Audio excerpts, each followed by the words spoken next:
Hey guys, tonight we leave the last friendly oasis behind and slip into the moon-washed dunes of Arabia's empty quarter, where every footstep sounds like soft paper tearing and the stars feel close enough to autograph your turban.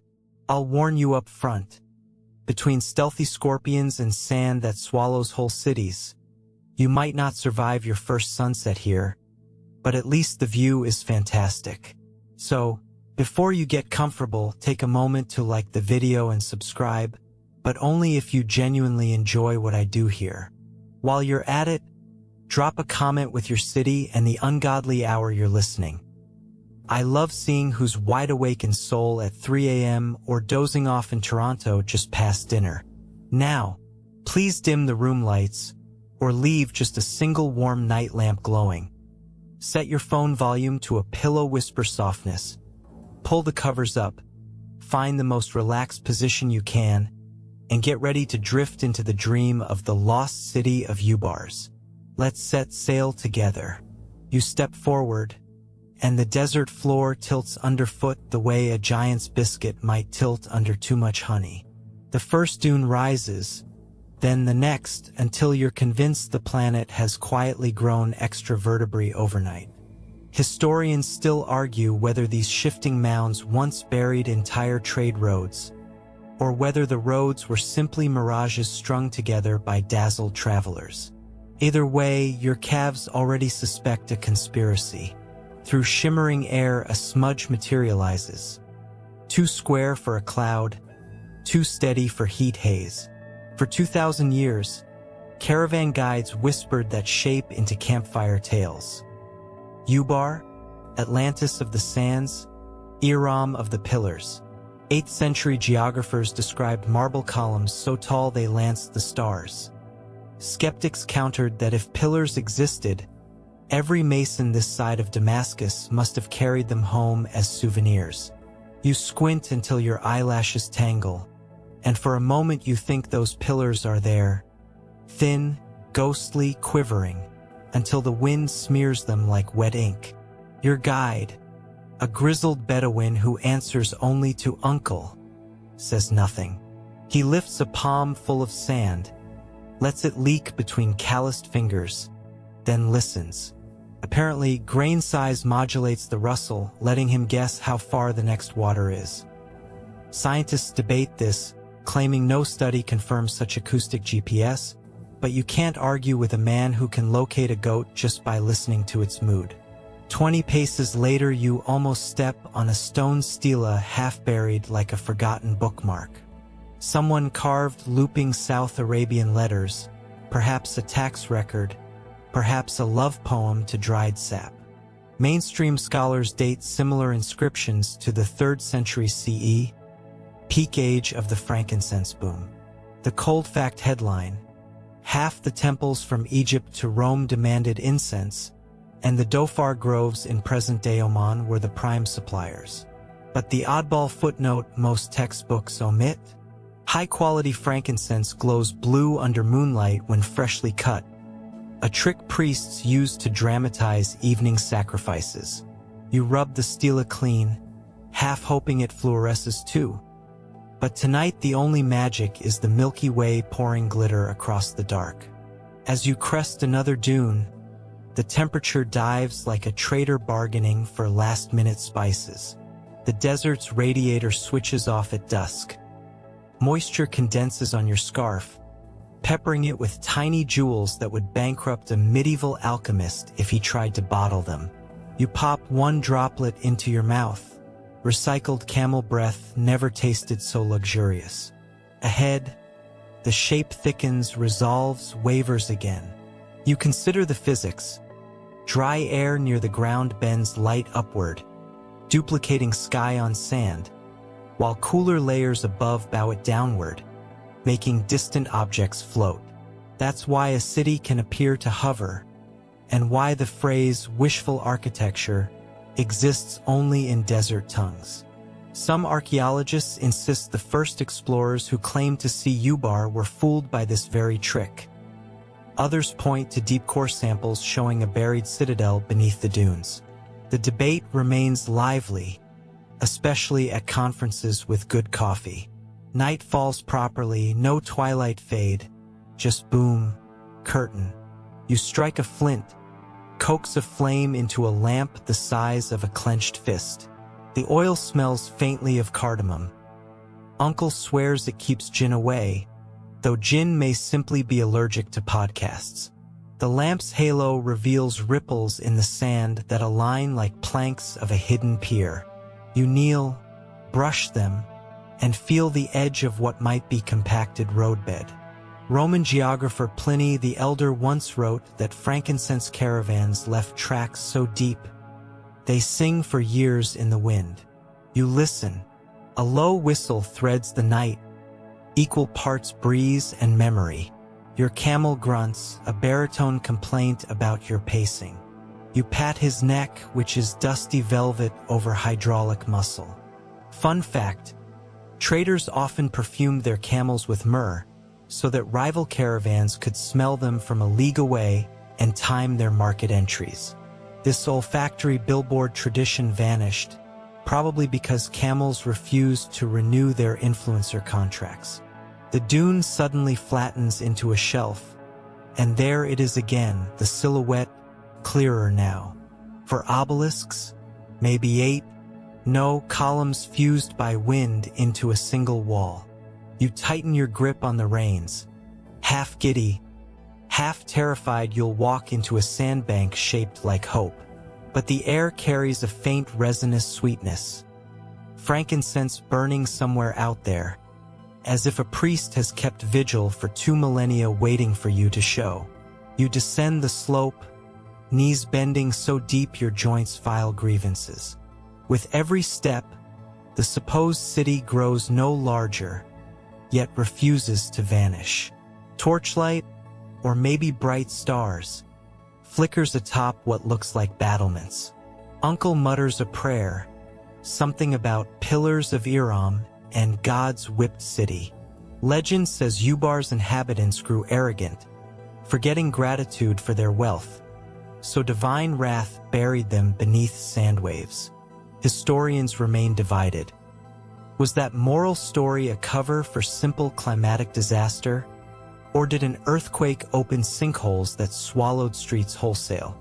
The jury's still out, cakes and coffee notwithstanding. Halfway to the mirage, you spot the first artifact you can't dismiss. A shard of glazed pottery painted with lotus petals. Chemical tests, should you have your portable lab, would reveal cobalt traces traded from Persian mines 600 miles north. That's your mainstream takeaway. Ubar, if it existed, sat at the junction of Mediterranean and Indian Ocean economies. The weirder tidbit? Early 20th century smugglers reported finding brass dice etched with prayers to ensure lucky cattle counts. Apparently nothing says accounting like gambling with divine intervention. You pocket the shard, mentally promising museum-level care once you're back in Wi-Fi range. Though part of you knows your living room shelf between the succulents is its true destiny. Suddenly the ground firms. No more sinking, just a packed crust that rings faintly when tapped. You kneel, scrape, and uncover a square slab of limestone set flush with the earth. Geologists will later note limestone in this region forms when groundwater rich in calcium evaporates, but storytellers prefer to imagine ancient engineers laying actual street tiles in the sand. Either way, your fingertips trace edges crisp enough to cut dreams. Wind picks up, whipping your cloak like a sales flag. Grains sting your skin, a million microneedles urging you to finish the pilgrimage. You squint and push on until, miracle of miracles, solid shadow blocks the starlight ahead. You raise the lamp. Sandstone rampart, weathered but unmistakable, rises chest high. Higher dunes behind it suggest buried towers. Heart thudding, you run your palm along the gritty surface. It's warm, as if storing sunlight for centuries just to greet you. Up close, you notice faint chisel marks that spiral, not straight, indicating a Nabatean-inspired carving style more common to Petra than Oman. This hybrid architecture has experts buzzing. Some propose migrant artisans spread motifs along the incense route. Others call it pattern coincidence. You, more pragmatically, wonder whether spiral grooves made climbing easier for goats, the uncredited masons of history. Whatever the truth, here's your first handshake with a supposedly lost city. You circle the wall, seeking an entrance. Sand drifts form natural ramps. You climb, crest the parapet, and stare down into blackness. The lamp's glow reveals stairs descending like broken piano keys. You inhale, catching that unmistakable perfume. Piney citrus, slightly medicated. The smell of frankincense lingering centuries after the last market stall closed. In that moment, you realize the parking problem begins right here. Camels once jammed this courtyard axle to axle, their loads leaking resin droplets that hardened into amber slicks.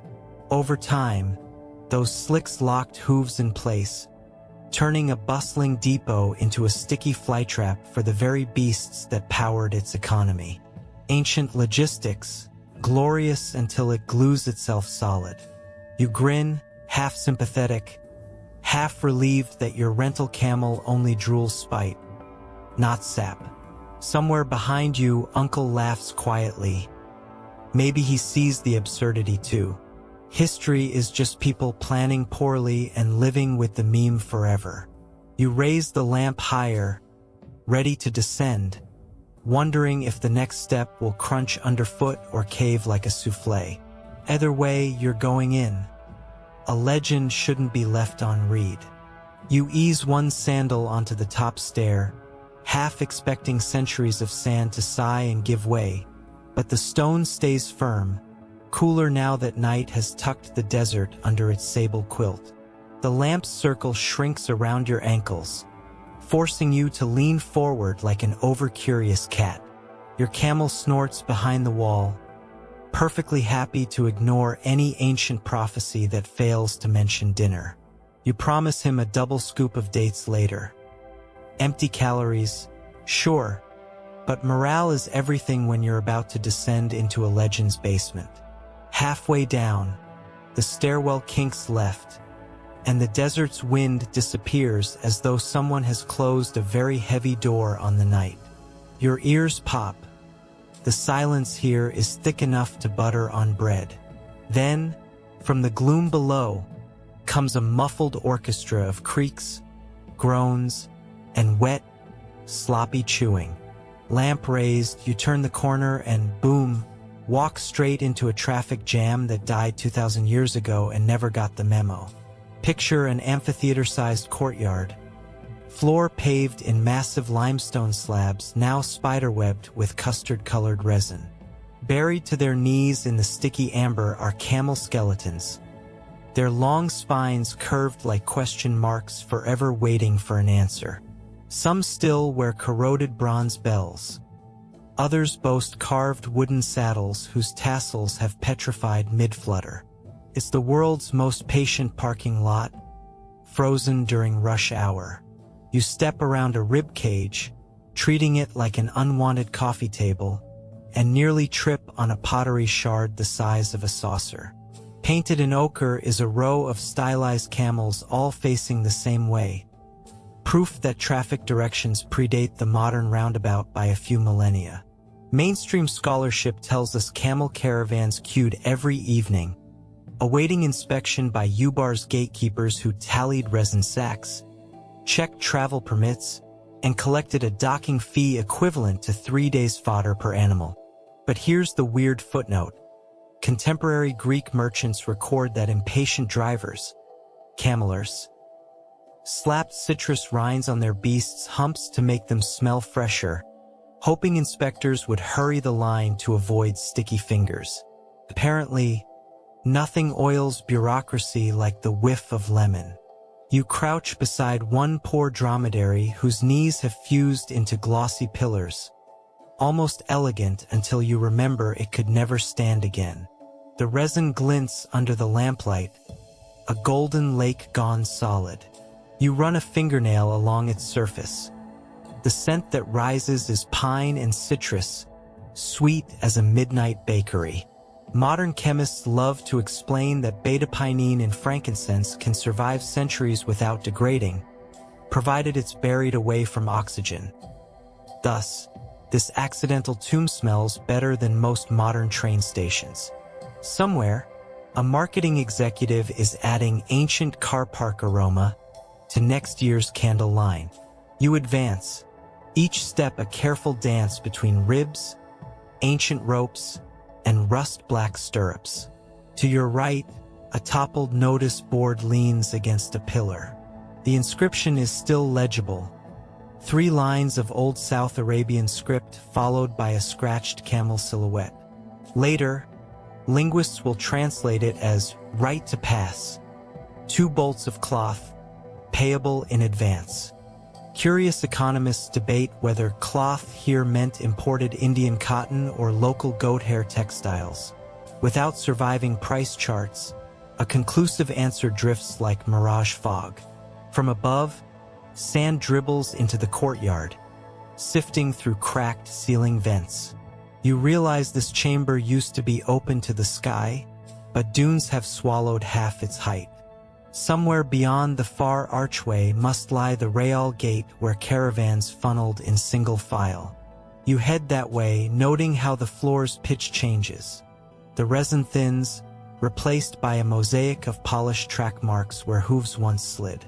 It dawns on you that camels, despite their stoic reputation, leave burnished stripes when forced to pivot on sticky footing, like ballerinas in suede boots. That discovery won't advance any PhD, but it does make you grin. At the archway's threshold, your lamp catches metal, the dull gleam of a spoked wheel. You lift a wagon axle half embedded in sand. Historians long argued whether wheeled carts operated in Arabia's deep desert. The prevailing thought says no, because wheels sink, yet here it is, stubborn evidence to the contrary. Perhaps carts handled the short haul inside city walls after the long desert trek, when roads were stone and camels could clock out. Or perhaps the wheel arrived during an unusually wet age when dunes were crusted with salt and firm. The scholarly debate will rage on, fueled by coffee, until someone carbon dates the axle wood. Until then, you're holding a talking point that might break up more academic conference dinners than karaoke. A faint breeze stirs through the arch, carrying distant chatter, the hush-hush of dunes conversing under moonlight. You follow the sound toward an incline carved with parallel groves. We'll ruts again, but these are filled with hardened resin like amber rails. It's almost comical. A lost roller coaster track for carts that could never move once the incense leaked. You imagine a frantic carter yelling, "Push!" as his wagon fused to the floor faster than he could count his profits. Near the ramp's top, you stumble upon an abandoned officer's booth. A cubicle built of cedar planks, half collapsed, smelling faintly of rosemary. Inside sits a ledger board, blank slate now, but grooves indicate where styluses scratch tallies. A brass measuring rod lies across it, calibrated with notches for small, medium, and large resin bundles. That's your mainstream fact number 2. The frankincense trade standardized packaging long before ISO codes. Merchants wrapped equal-weight tears in palm leaf cones sealed by goat fat wax. Today we fuss over barcodes. Back then, you sniffed the wax to check authenticity. The oddball tidbit? Some cones contain tiny rolled prayers asking desert spirits to keep the herd together. Think fortune cookies, but stickier. You flip the measuring rod, revealing etched graffiti. A cartoon camel frowning beside 3 vertical lines. Likely a board clerk marking days left until festival leave. Employee discontent, it seems, is timeless. On the booth's inner wall, another scribble reads, "If the governor asks, the well is fine." You raise an eyebrow. Nothing fires curiosity like an offhand cover-up. Did a maintenance lapse doom the city? Scholars lean on climate data showing groundwater decline around the 6th century CE, yet personal notes like this whisper of human error too. The jury's still snacking. Your lamp is sputtering, oil low.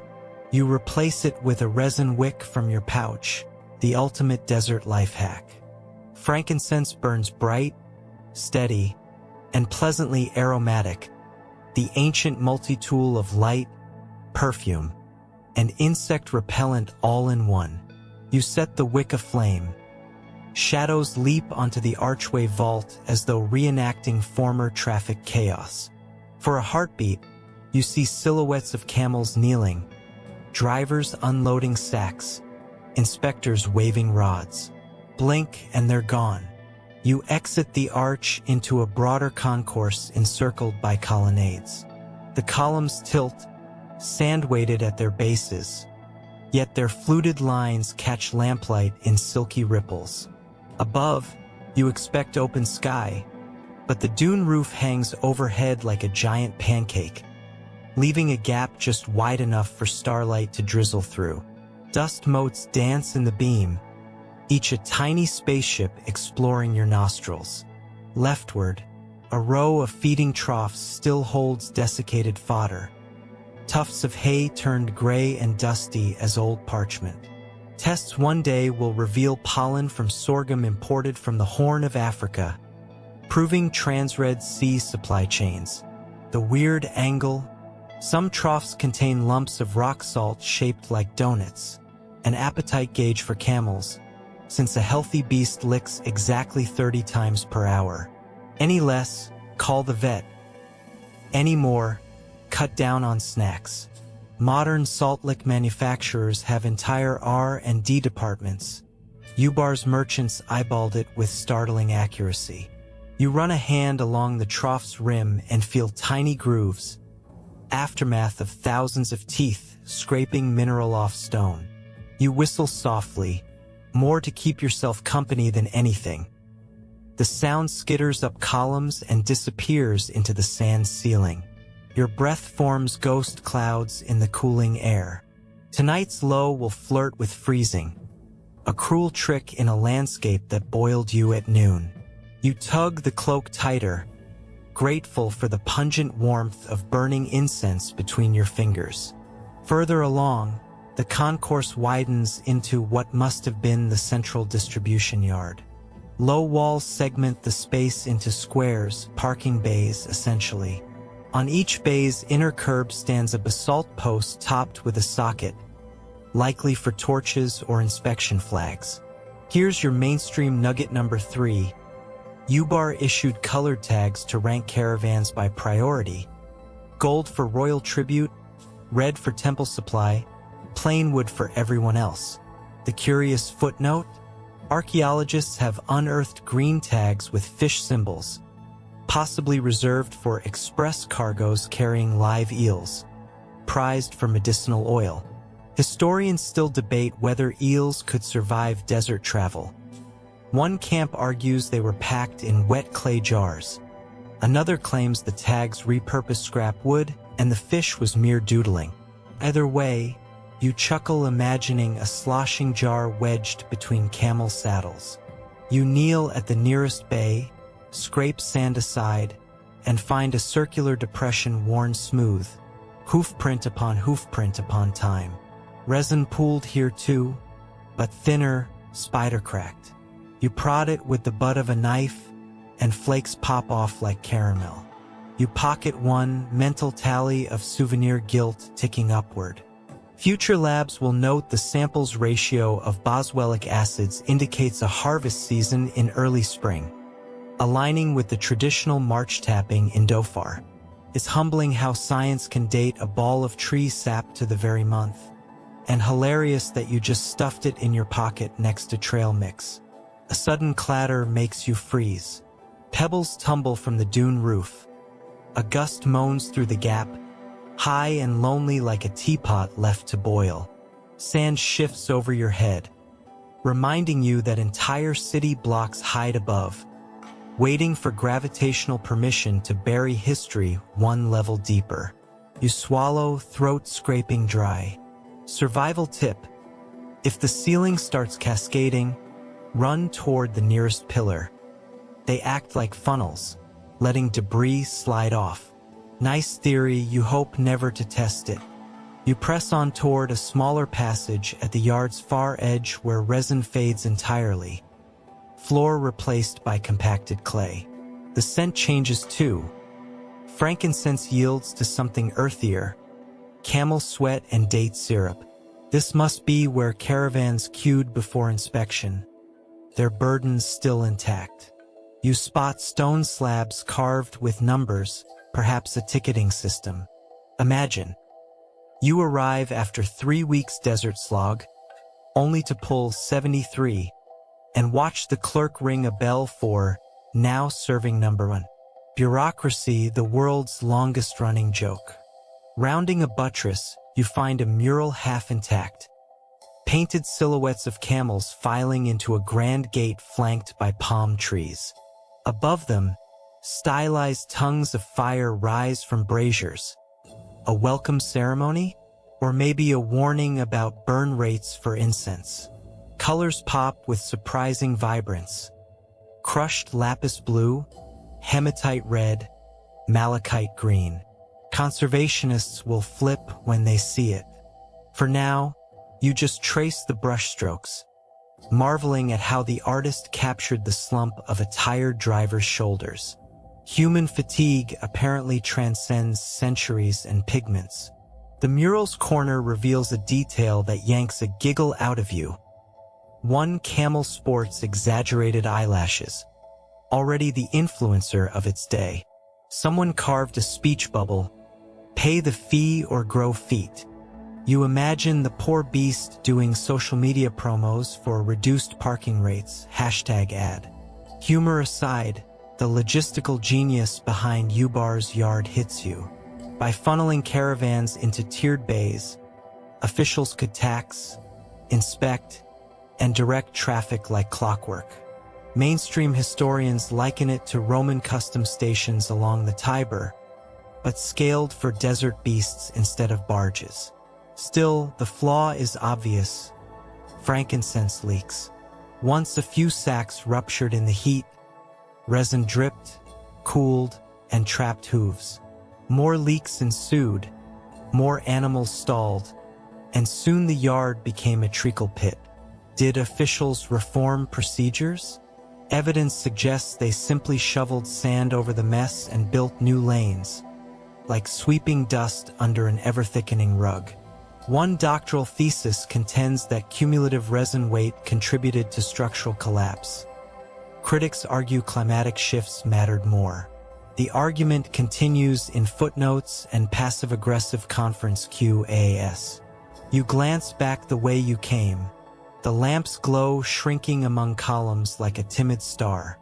So many camel ghosts behind you, queuing forever. And yet, something nags. Where are the human remains? You've seen no skulls, no scapulae, not even a finger bone. Either evacuation succeeded when collapse seemed imminent, or later looters spirited skeletons away for relic trade. Archaeologists, predictably, split over which theory fits the sparse evidence. Your personal theory? Caravanners had survival instincts honed by sandstorms. When resin reached knee height, they bailed faster than you on a blind date that starts with, "I collect X's phone numbers." Onward. The passage tightens, ceiling swoops low. You duck, inhale dust sweetened by old straw. Around a bend, you hit a dead-end chamber the size of a small pub. Roof intact, floor swept clean by wind patterns. In the corner stands a stack of clay documentation tablets, many broken, some intact. You pick one. Cuneiform scratches mark a payment record. House of Nabakar, 30 sacks, taxed at 1 in 10. Next line, a stylized palm leaf stamp, official seal. According to mainstream data, derivation from South Mesopotamian bookkeeping migrated south along trade routes, blending alphabets. Here's the quirky twist. One tablet you flip records, one sunset's entertainment fee, silhouette of a juggler balancing lamps. So yes, even camel drivers bought tickets to evening shows, proof that Netflix-style downtime predated Wi-Fi by a couple millennia. The academic battlefield? Some call such tablets hoaxes inserted by modern forgers. Others swear chemical age tests validate their antiquity. You replace the tablet with exaggerated care, as though it might beep if mishandled. In the center of the chamber lies a shallow basin rimmed with bronze. You kneel. Inside are small cubes of crushed turquoise and cinnamon bark. This, you recall reading, served as an air freshener. Heated coals vaporized the mix, masking odors of dung and sweat before inspectors entered at dawn. A desert Febreze, basically, minus the commercials. You chuckle, but also note, ingenuity rises wherever discomfort gathers. Time skids onward. Your lamp wick burns past its midpoint. You decide to retrace steps, exit the concourse, and find an upper level before sand ceilings test their load limit. Back at the main yard, shadow lines distend as the moon angles lower. Tips of columns glow pewter. Your camel, visible through the arch above, shifts in silhouette, snorting in impatience. You wave. He cocks an ear, possibly calculating union dues for overtime. As you climb the ramp out of the resin swamp, your sandals stick. Resin resoftened by lamp heat grips the soles. You twist, free yourself with a squelch worthy of bubblegum. Behind you, sticky footprints glitter. You make mental note. Carry extra sand to sprinkle on resin patches next time. Bedouin folklore says scattering sugar repels jinn. You suspect it's more likely to invite ants, so sand will do. At last you breach the ramp's top, gulping night air that tastes faintly of cinnamon from the incense tablets. The dune roof above seems less threatening now, an inverted ocean of granular waves. Stars peer through cracks, gossiping about lost civilizations. You turn, lamp raised one final sweep across the yard, imprinting every frozen camel and sticky tile on the back of your eyelids. Traffic jam of the ages, ancient supply chain cautionary tale. If only they'd invented drip-proof containers, Ubar might still be charging parking fees. You step through the original gateway, a narrow slit between leaning towers, and emerge onto an open terrace where wind howls free. Sand dunes roll outward, silver and soft, like endless sleeping whales. Your camel greets you with a disgruntled grunt. About time. You pat his neck, slide onto the saddle, and give a gentle nudge toward the next sector of the city, where sandstone palaces wait beneath moon-sparkled grit. Above, a meteor darts momentary torch across eternity. You smile. Even the sky loves a drive-by cameo. As you ride, you mull the jam behind. Sure, climate change, earthquakes, exhausted wells, all headline-worthy culprits in Ubar's demise. But maybe, just maybe, the practical nitty-gritty counts just as much. Leaking cargo, poor yard design, a bottlenecked entry gate that trapped wealth in its own sticky shadow. History pivots on big forces, yes, but also on spilled sap and a clerk who forgot to order grates. Scholars will argue. You, having walked the resin lake, keep a humbler conclusion. Never underestimate the domino power of one sticky oversight. You guide your camel along a gentle rise where the dune skin peels back to reveal stone. Stone that should be hiding miles underground. Yet here it lies flayed open, sculpted into terraces the color of toasted sesame. The ramp you follow broadens into a causeway, its paving blocks etched with half-worn cart ruts that shine like shallow streams under the moon. On either side, jagged parapets shoulder drifting sand the way stubborn bookends brace a sagging shelf. A warm wind coaxes tiny harp notes from every crevice, so at first you mistake the sound for insects. But no, just air, rehearsing ballads in a forgotten key. Ahead, 7 bastions materialize in staggered formation, each rising taller than the last, like an ancient architect caught stacking childhood blocks before anyone told him to dream smaller. Their faces tilt outward ever so slightly, as if leaning in for gossip. You run a palm across the nearest bastion and feel chisel scars arranged in spirals. A Nabatean flourish, though the sandstone quarried here is coarser and freighted with mica that glitters under starlight. Mainstream textbooks will tell you Kitva sandstone weathers poorly, yet these walls hold their lines after 15 centuries of monsoon-grade sandblasting. Historians still argue whether artisans baked a resin and lime wash into the surface to harden it, or whether the desert simply petrified the outer skin through a process no modern lab can quite replicate. Regardless, your fingertips tingle with the thrill of touching chemistry that has outlived its patent. Step by step you circle the bastion, passing carved alcoves, miniature storefronts with counters worn concave by countless elbows. Here a spice dealer once measured saffron threads on bronze scales. There an accountant tallied camel loads with knotted palm cords. You picture the hum. Hawkers calling weights, traders debating exchange rates, children weaving between customers selling dried limes on strings. The smell must have been a carnival. Cedar dust, star anise, and that evergreen soprano of frankincense rising above it all like a temple hymn. You duck into one recess and find a fresco intact on the rear wall. A stylized map of the city, corridors branching like veins toward courtyards labeled with tiny inked camels.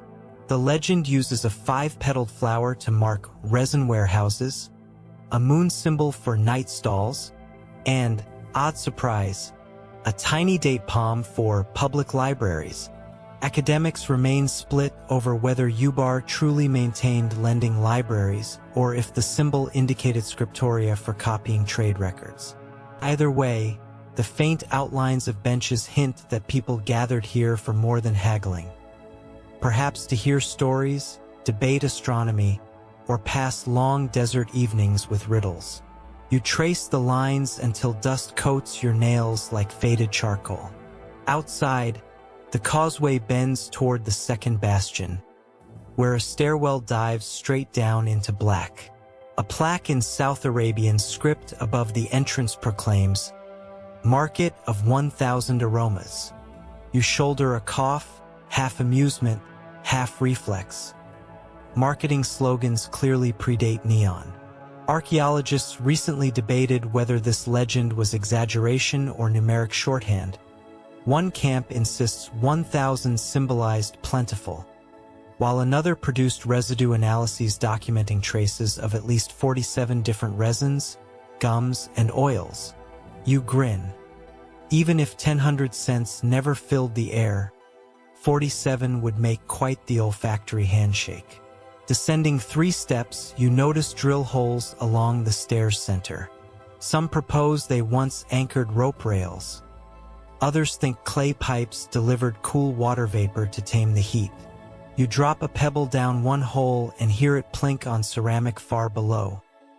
Evidence of plumbing in a city scholars once labeled primitive.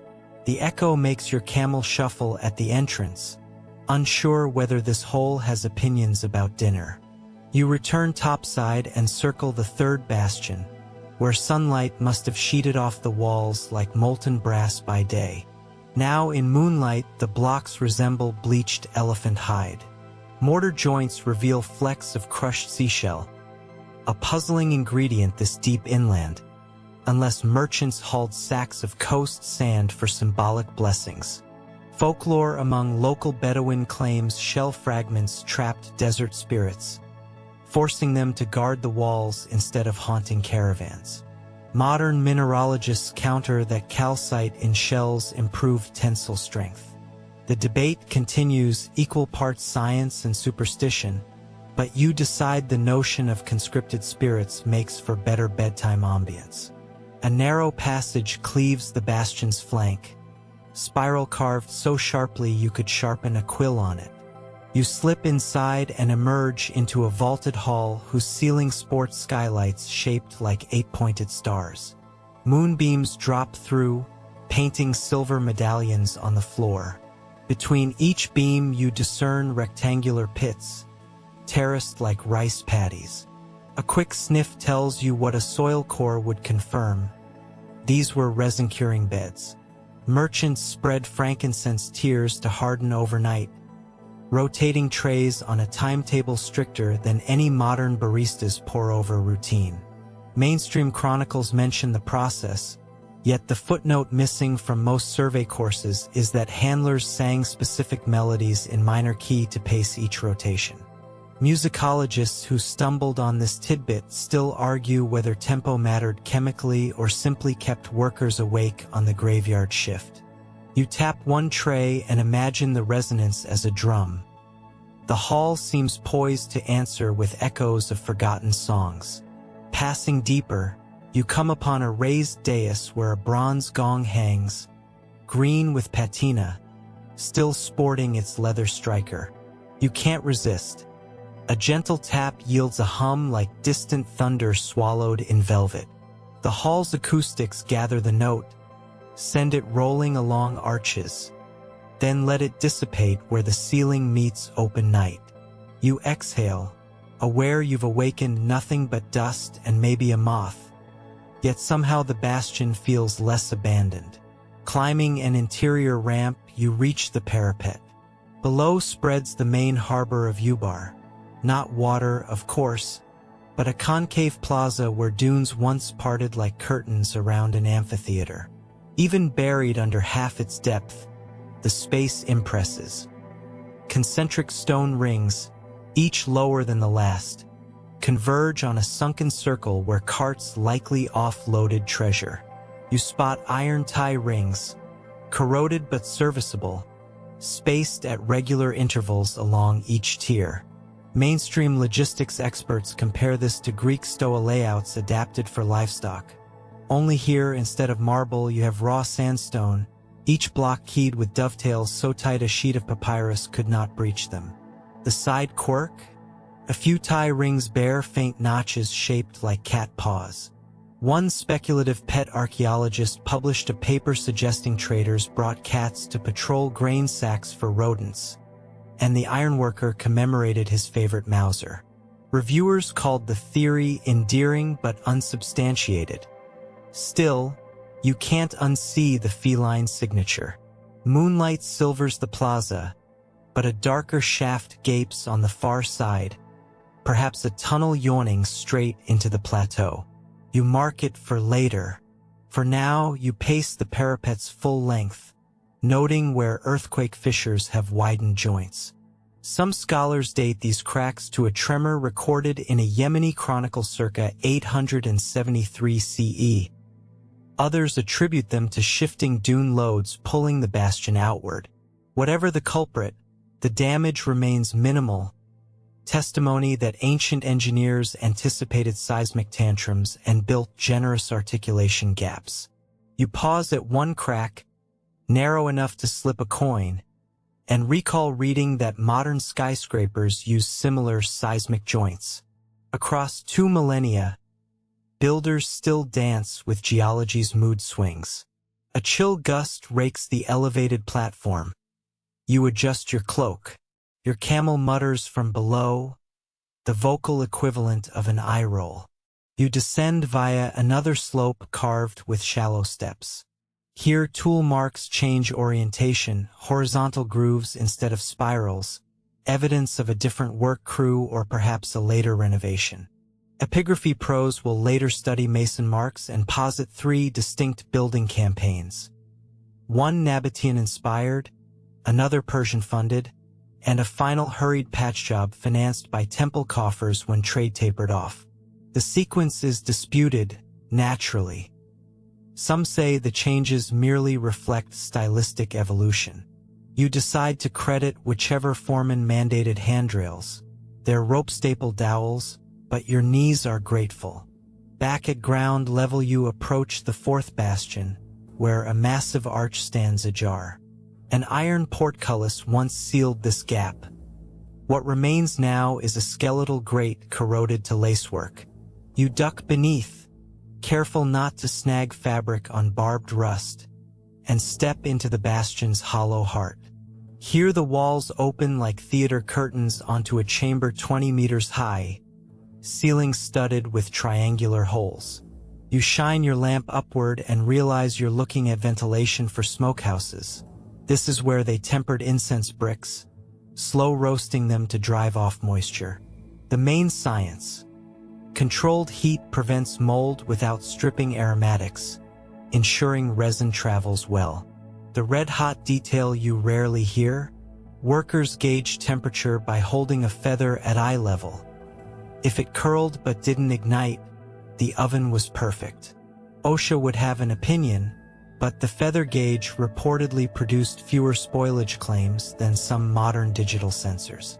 You circle the smoking pits, each rimmed by basalt blocks blackened beyond recognition. You kneel, scrape, and uncover spatters of blue pigment.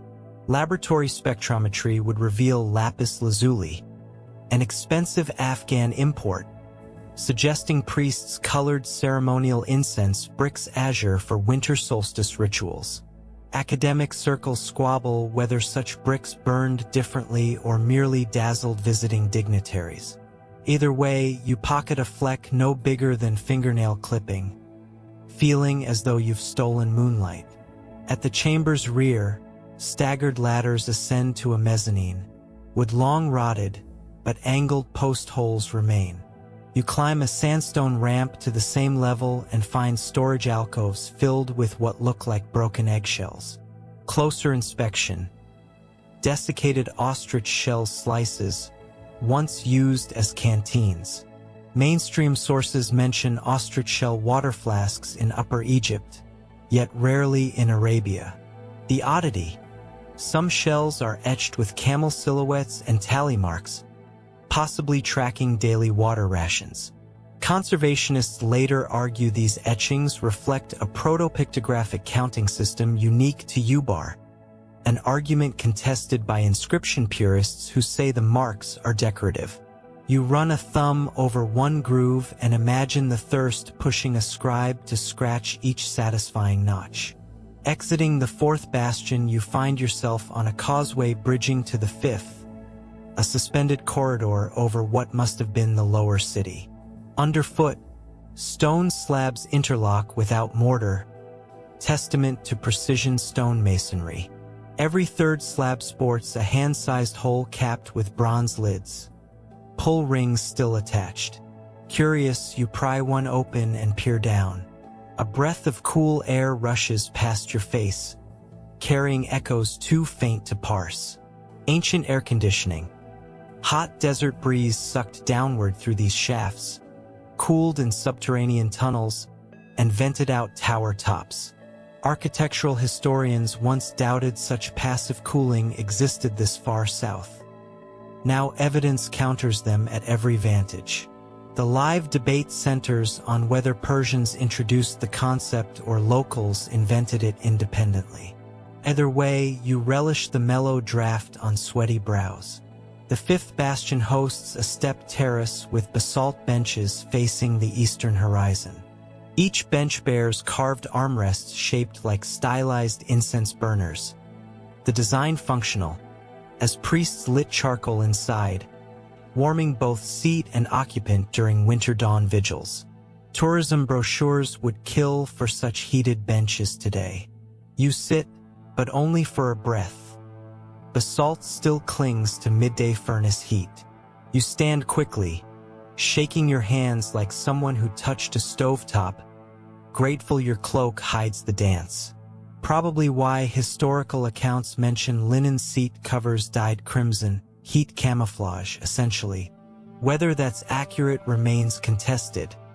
Some believe the crimson signified rank, not cushioning. The sixth bastion stands slightly offset, forming a dogleg corner that lets defenders overlap firing arcs. Arrow slits line its walls. Tall, narrow, widened on the interior to allow archers full draw. You step inside and find cresset sockets beneath each slit, charred from lamp smoke. Defensive architecture is rarely comforting. Yet these slits glow with residual saffron pigment, turning war paraphernalia into accidental art. A mainstream treatise on ancient pigments notes saffron's rarity outside medicinal texts. Why paint an arrow slit? One fringe theory proposes reflective paint amplified limited light for nighttime defense. Traditionalists scoff. You raise your lamp and confirm the pigment still bounces warmth onto stone edges.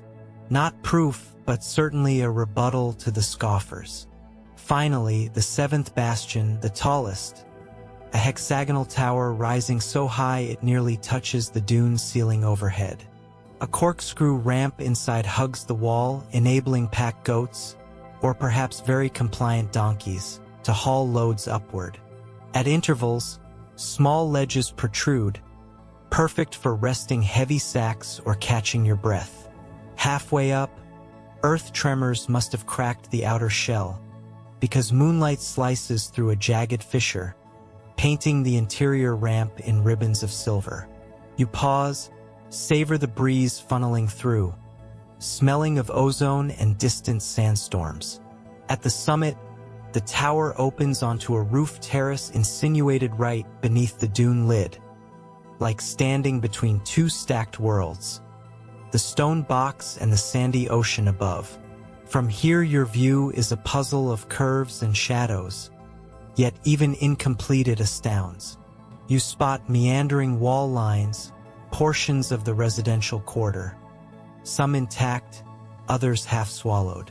You trace what might be an aqueduct bridging from distant hills, now truncated by eroded arches. You mark terraces that glint unusually, probably resin stores where spillage glazed the floor to amber tile.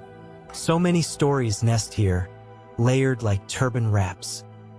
Market songs, camel groans, priests' chants, artisans' curses each time a chisel chipped. You lean on the parapet, mindful of crumbly edges, and whisper a quiet apology to the stones for trespassing after curfew. A shooting star zips westward.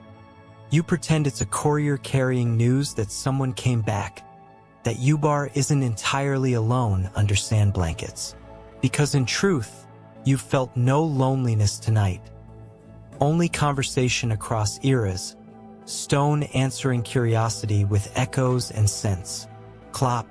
Your camel at the tower base voices his ultimatum. Feed now or face labor strike. You chuckle and start the descent, promising dried figs and a bedtime story about a different city that never learned to leak gracefully. Your lamp bobs ahead, scattering lizards the color of spilled salt. Behind you, the 7 bastions recede into darkness, but their silhouettes lodge in your mind like tooth-fixed caramel. By the time you reach ground, you realize the architecture's grandeur isn't just mass and height. It's a blueprint for coexistence. Markets nested within walls, smoke vents doubling as cooling towers, benches moonlighting as braziers, arrow slits masquerading as citrus-hued skylights.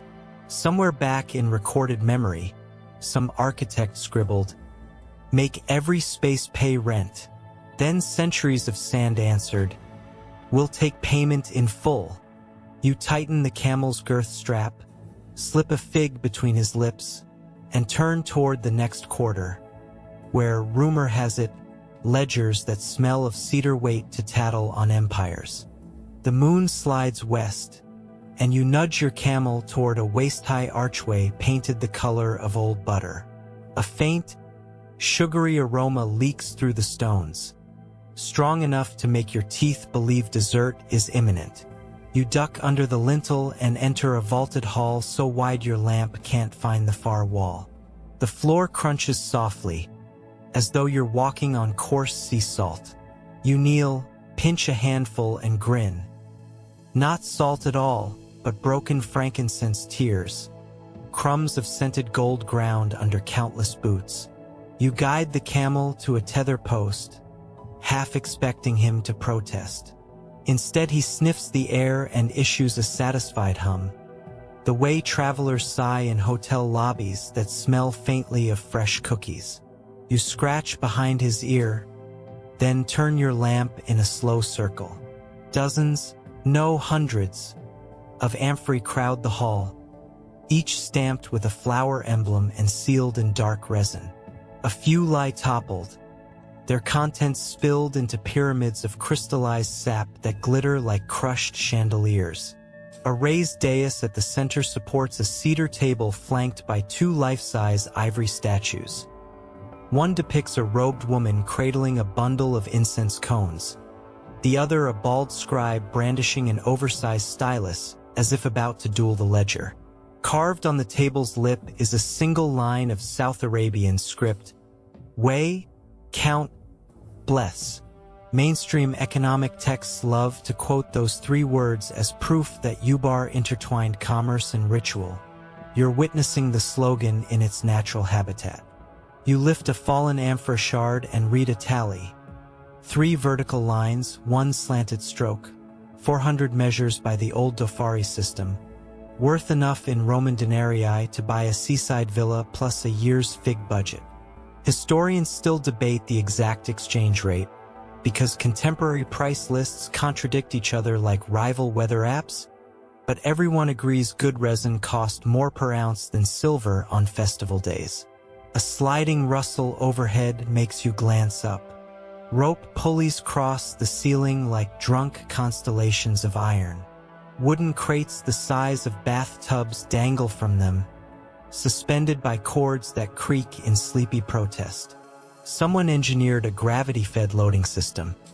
Fill the crates upstairs, lower them through hatches, and unload directly onto camel saddles. One crate still hangs half-tilted, its lid cracked. You climb a stack of amphorae for a better look, pry the boards apart, and reveal fist-sized resin chunks tinged pale blue, the legendary royal grade harvested from trees that grow on cliff faces kissed by sea fog. According to medieval physicians, 2 droplets of that stuff in hot wine could cure melancholy for a month. Modern pharmacologists mutter about placebo effects but admit its anti-inflammatory properties outshine many over-the-counter tablets. A faint, rhythmic thunk echoes from deeper inside. You follow it down a corridor lined with mural panels. Each panel shows merchants in different garb. Nabatean scarves, Parthian trousers, Axumite headdresses.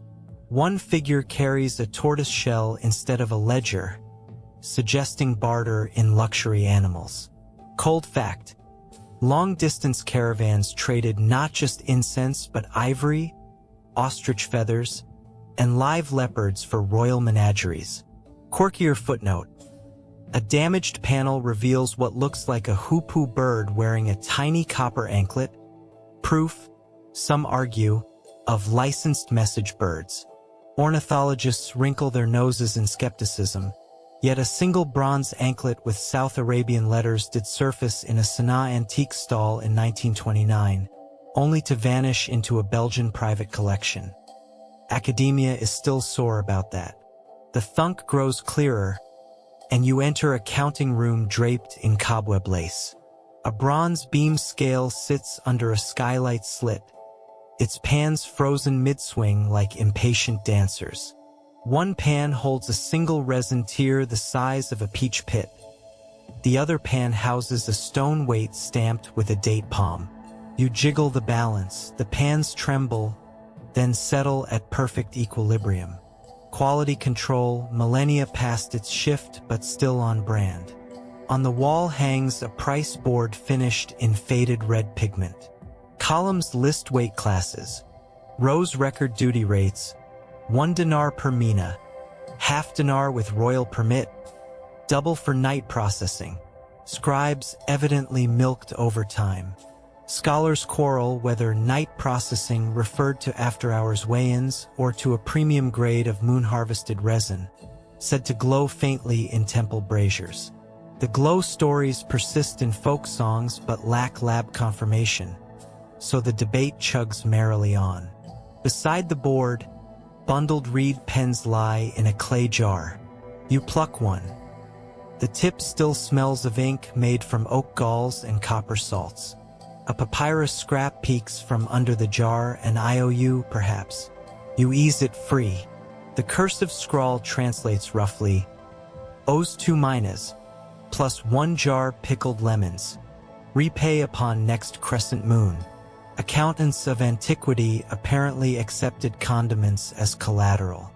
You pocket the scrap, museum ethics can wait, and continue to a side alcove where shelves sag under small cedar chests. You lift a lid. Inside rest silver tetradrachms struck entire, imprinted with Melkart's broad nose. Another chest holds Roman solidi bearing Constantine's profile. A third brims with spun glass beads in seafoam greens and cobalt blues. Economic historians point to such variety as proof that Ubar operated a clearinghouse model. Accept any currency, convert to weight of incense, skim a tax, ship onward. It resembles a primitive forex exchange, minus flashing tickers. The odd tidbit fewer people know? Glass beads doubled as piggy bank fillers. Shippers slid them inside amphory gaps to keep resin from rattling and cracking. Kids later scavenged the beads as toys, the ancient equivalent of bubble wrap. Past the shelves, a narrow doorway opens into a treasury vault. You expect gloom, but moonlight sneaks in through a grated ceiling hatch cut from translucent gypsum, tinting everything in milky blue.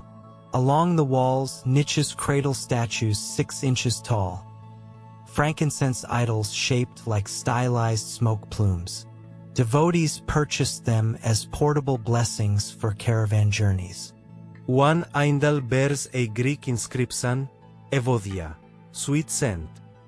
Epigraphers still dispute whether that proves Hellenic priests once staffed local shrines or if the piece arrived via Alexandria. You crouch, admire the smooth curves, notice wax residue on its pedestal. Pilgrims must have melted offering candles here before hitting the trail. Halfway across the vault waits a stone trough brimming with resin tears fused into a single honey amber slab, surface crazed like cracked ice on a winter pond. You rake a finger across it, releasing a burst of lemon pine. Some tears remain milky white, others golden, a few greenish. Resinologists, yes, that's a real specialty, classify frankincense by soil minerals and tapping technique. The greenish tears hail from limestone pockets rich in copper. Priests reserved those for funerary rites because the smoke curled in turquoise wisps, a helpful visual during low-light vigils. Hardly any textbooks mention that color-coded symbolism, but medieval Armenian travelers wrote of sky plume incense, sold at outrageous markups. Near the trough stands a pedestal supporting a ceramic sphere painted with latitude lines, an incense globe. You spin it. A loose grit rattles inside. When the globe slows, a panel pops open, revealing a hollow lined with gold leaf. A smuggler's trick to stash undiluted royal grade beyond tax collectors' reach. Customs inspectors took hammers to suspected contraband globes. This one escaped the crackdown. You snap the panel shut, mentally applauding the ingenuity, though somewhere a 6th century auditor spins in his grave. Time to test the upper gantries. You locate a wooden ladder reinforced by iron cleats. The first rung groans but holds. You climb into an attic where shallow bins run wall to wall. Here resin tears once air-dried before packing. A few stray pieces remain, stuck in corners like forgotten popcorn. You pry one loose, hold it to your lamp. It catches light, turns the shade of late summer honey. You consider pocketing it, but your coat already sounds like a maraca of archaeological guilt. A gust bats open a shutter, revealing a balcony that overlooks the plaza you crossed earlier. You step out, breath hitching at the view. Dunes roll away under starshine, and the 7 bastions form a stony constellation mirroring Orion's belt. Closer in, you now see rows of smaller warehouses hugging the plaza rim, their roofs scalloped by collapsed beams. The scale of commerce hits you. Thousands of tons of resin funneled through these docks, their smoke perfuming cathedrals as far away as Constantinople. Mainstream church histories highlight Christian bishops decrying pagan incense. Yet they imported it anyway because nothing else masked incense-heavy candle soot during winter vigils. Leaning on the balcony rail, you notice a brass whistle hanging on a nail. You lift it to your lips, curious, then think better. Summoning desert gin via out-of-tune instrument feels like tempting a cosmic customer service line. Instead, you pocket the whistle. Some museum in turn will agonize over its catalog number one day. You descend the ladder and exit the treasury wing through a back corridor lit by triangular wall niches. At each niche stands an oil lamp cast in bronze, now empty. Yet faint soot stains tease the thought that somebody tended these lamps long after collapse. Perhaps explorers, perhaps smugglers. Folklore among Dofari nomads speaks of relighting nights, when wanderers reignited ancient lamps to pace their storytelling.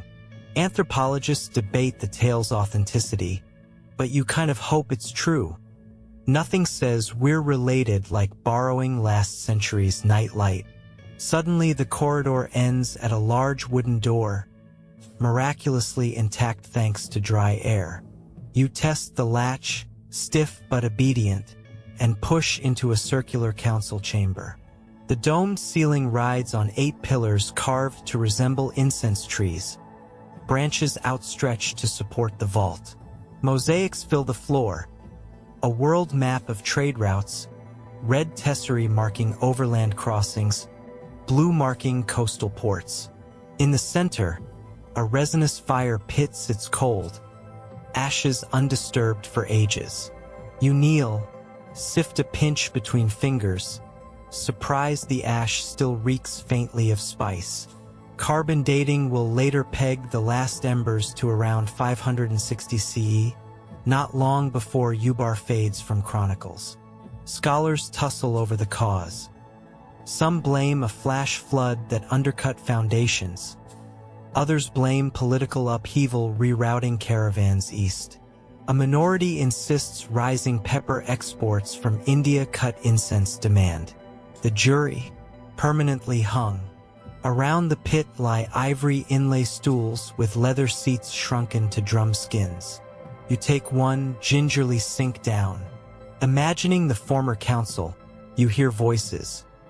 Nabatean brokers arguing yield forecasts. Roman emissaries haggling tax exemptions. Local sheiks reciting oaths under clouds of fragrant smoke. The room still feels charged, as if deals hang unfinished in the air. On your left, a small bronze plate bears a single line in Syriac. May commerce be just, lest heaven take its share. Poetic and ominous.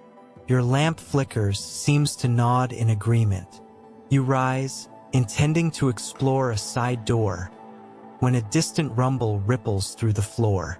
Is it wind or dune creep? You still. The rumble deepens, then fades. Scholars argue whether seismic tremors foreshadowed Ubar's collapse. You just experienced a teaser trailer. You decide it's time to rejoin open air before the venue encores. Back through the corridor, past empty lamps and dusty warehouses, you reach your camel, who welcomes you with a belch of frankincense-scented cud. You swing into the saddle, pat his neck, untie the tether. The hall's wide doors loom. You coax him forward, hooves crunching resin shards like brittle sugar. As you exit, cold night presses against your cheeks, and the camel exhales plumes that curl above his ears like incense smoke escaping a censer. Outside, you pause at a mile marker stele half buried in sand. Its inscription promises 3 wells ahead, water sweet as pomegranate. You snort, marketing again, but guide your camel in that direction anyway. Behind you, the warehouse fades into shadow, yet the scent lingers on your cloak. Pine, citrus, ghost candy. A reminder that economies may die, but their perfumes outlive them, drifting into distant histories and into bedtime tales. Somewhere overhead, the moon tilts, pouring silver on the dunes like loose coin. You tighten your cloak and steer toward the next rise, mind busy tallying the fortune you've inhaled tonight. Hard figures, lofty legends, and a warehouse full of world-changing sap. Proof that value is sometimes just a smell with good PR. Cresting a low ridge, you catch a glimmer that isn't moonlight on sand but torchlight on water. The one commodity even frankincense can't outshine. You guide your camel downslope toward a crescent-shaped oasis tucked in a bowl of basalt, the palms around it trembling like gossipmongers in the breeze. From up here the scene looks serene, but the shouting drifting upward says otherwise. Welcome to Politics, Desert Edition. At the gateway, 2 guards in indigo cloaks cross bronze-tipped spears. One demands your business. The other eyes your dust-caked cloak with the polite suspicion reserved for people who arrive at meetings uninvited and unwashed. You angle the lamp so its glow catches the stray fleck of royal-grade resin still clinging to your sleeve. Recognition flashes in their eyes. A traveler who's seen the warehouses must have the governor's tacit blessing. The spears lift. Your camel saunters in like a celebrity entering the green room. The oasis is smaller than the word suggests. A kidney-shaped pool no larger than a city block, fringed by date palms that lean over the water as if reading their reflections. Around the shore, wooden platforms jut like impromptu docks for bucket pulleys. Every platform hosts its own cluster of onlookers, and every onlooker seems committed to 2 things: arguing about well rights and pretending not to argue about well rights. You can almost taste the politics in the air. Equal parts dust, lukewarm water vapor, and boiling pride. A linen-draped pavilion dominates the eastern bank. Lanterns dangle from its ridgepole, spilling honey-colored light onto carpets so plush your sandals sink half an inch. A wiry man in a crimson sash waves you over, the oasis governor himself, temporarily abandoning protocol in favor of new intel from the resin docks. He greets you with a 2-finger salute, points to a brass pitcher, and pours unfiltered water that steams slightly in the night chill. It's closer to bath temperature than iced tea, but after hours in gritty wind you'd sip dishwater and call it vintage. You settle on a cushion beside him, cradling the cup. Across a low table, emissaries from 3 rival tribes, Bani Qatar, Al-Saif, and the distant Hadrami, maintain brittle smiles that could crack under a hummingbird's landing. The issue, whose well stays open past sunset during peak caravan season. Tradition says each tribe monopolizes a single day of night drawing per week. Drought has turned that timetable into a knife fight disguised as a debate. Mainstream histories gloss over these meetings as routine desert councils. But the reality is juicier. Every tribe brings symbolic gifts to butter the governor's goodwill. A leopard skin cushion stuffed with ostrich feathers, a scroll of poetry praising the oasis springs as veins of paradise, even a fist-sized lump of rock salt carved into a tiny camel. Tonight, the Hadrami envoy unveils an oddity, a bronze singing bowl. He sets it floating on the water, strikes the rim with a mallet, and the bowl hums like a beehive in a wineglass. The note deepens until surface tension breaks, sending ripples across the pool. According to local lore, whichever shore the ripples reach first wins first draw. Historians still argue whether this aquatic divining ritual was authentic hydrology or crowd-pleasing theater. You watch the ripples glide toward the Alsafe pier, and a low groan rises from rival benches. Politics by physics, elegant if you ignore the shouting that follows. The governor raises a palm for silence, then turns to you, eyebrows arched in wordless request. Outsider testimony carries weight because you have no clan ties. He asks what you observed on the causeway, specifically how much resin remains in the warehouses. You recount the Amphrey Mountains, omitting the souvenirs in your pockets. The Alsafe envoy seizes the moment, arguing that booming resin stocks mean sure tax revenue. Thus the oasis can afford extra guards to supervise longer well hours, naturally under Alsafe oversight. The Bani Qatar rep counters that high resin output increases camel traffic, making water demand spike. Therefore rationing must tighten. You sip lukewarm water and let them duel with logic shaped like scimitars. Time for your quirky footnote. You mention the ostrich shell canteens found in the smoking pits, noting the etched tally marks that likely tracked daily water rations. A hush falls. Even the Hadrami envoy leans forward. Evidently, the council scribes never knew of such artifacts. A clerk scrambles for a wax tablet, eager to log the revelation, while the governor strokes his beard as though considering whether ancient tally systems might solve modern shortages. Academic circles will later debate if your remark truly influenced policy or merely provided a talking point at supper, but the moment feels consequential. Intermission arrives in the form of a servant distributing date cakes dusted with sesame. You bite one. It's drier than the governor's sense of humor. Still, the sugar revives your brain cells. As the envoys chew, you study the pool's rim. Tiny clay figurines, goat, dove, palm tree, dot the mud like chess pieces. You ask. A servant explains their votive offerings tossed by travelers begging safe passage through the empty quarter. A mainstream anthropologist might call them ephemeral folk religion. Yet they've lasted centuries under silt layers. Scholars debate whether these tokens represent syncretic faiths blending Arabian animism with imported deities.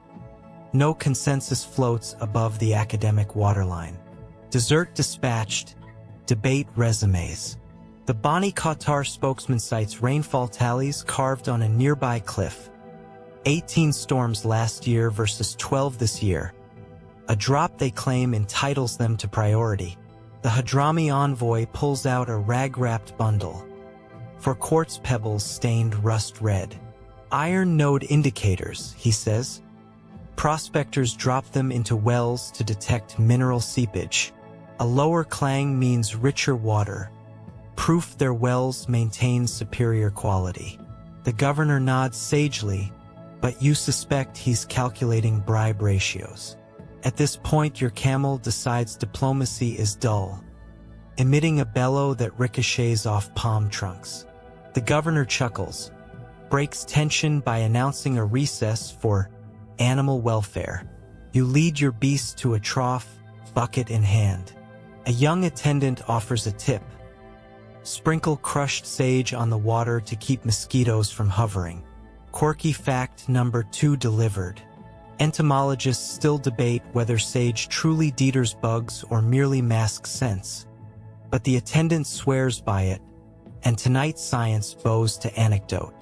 Back in the pavilion, the governor unveils his compromise.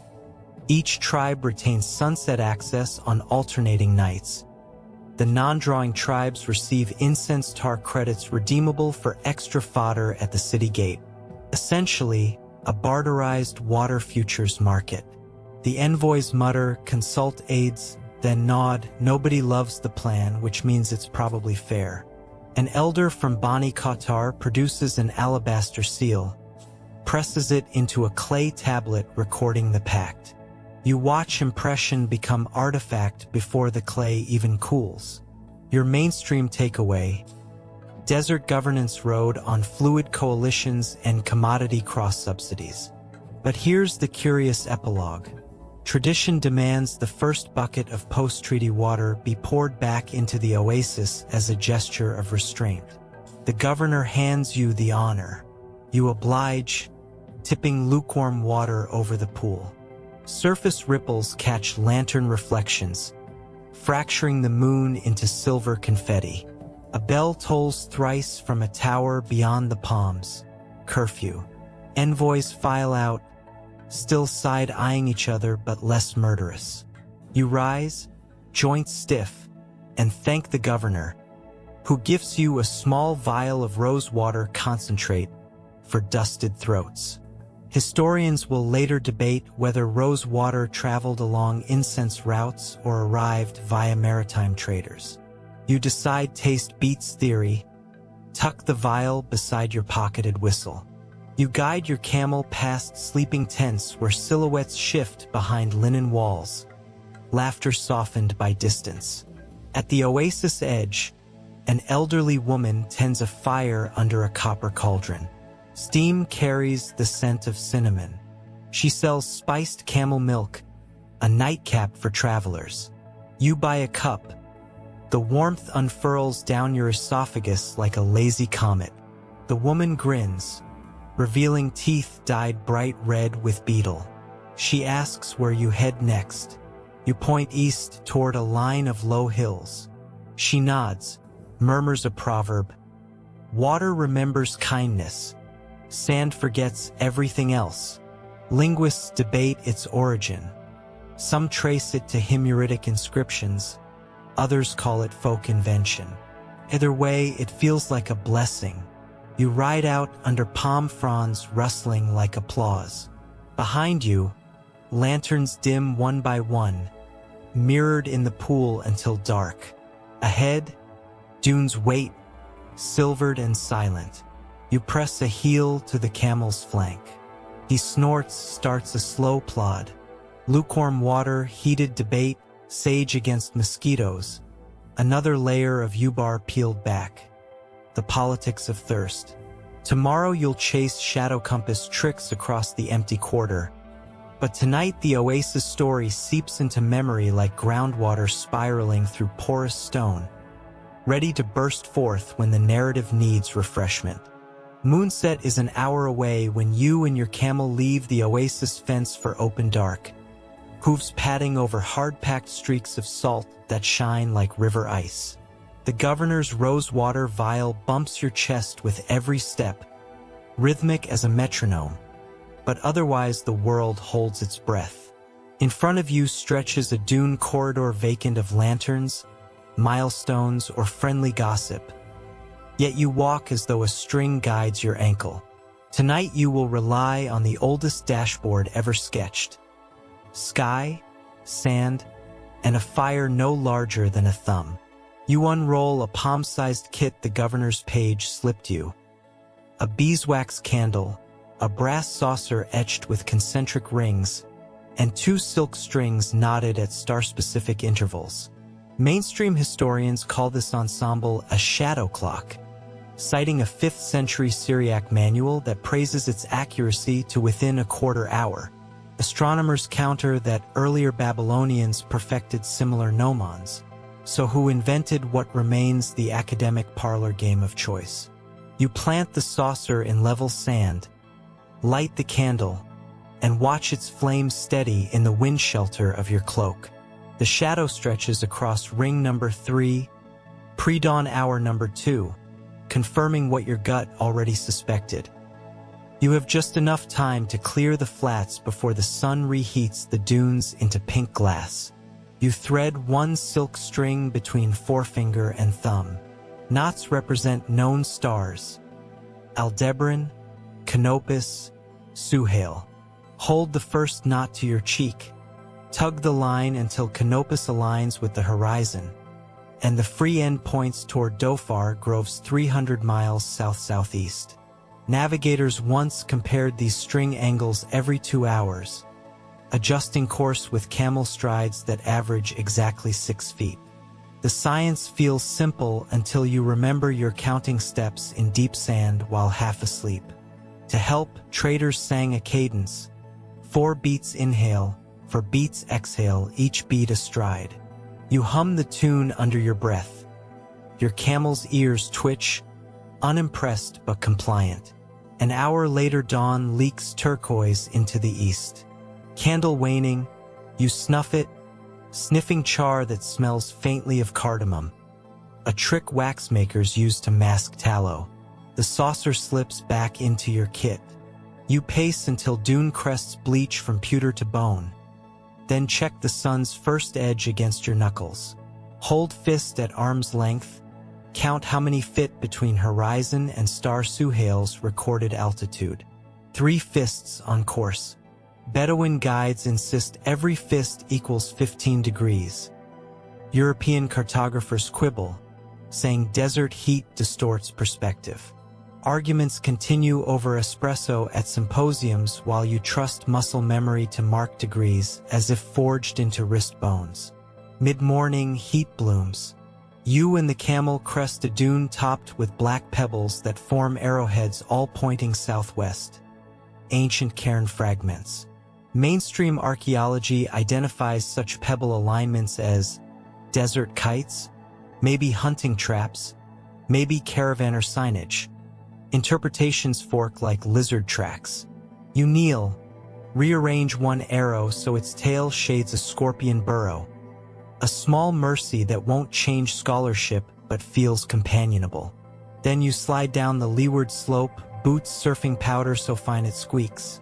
A sound desert nomads say signals good fortune because squeaks mean mica, and mica means stable ground beneath. Noon burns overhead. You halt in the shadow of a yard-high ridge. Pitiful shade, yet priceless. Pack off, you rummage for a goatskin water sling. A thumb width of liquid remains. Too little to drink, too much to waste. You improvise a still. Tie the sling to a stick, angle it so the sun's heat steams a trickle into your brass cup. Chemistry teachers call it inefficient. Survivalists counter that inefficiency tastes better than thirst. While vapor collects, you plant the candle again, this time testing its melt rate to judge air temperature. Resins inside beeswax soften at 45 degrees Celsius.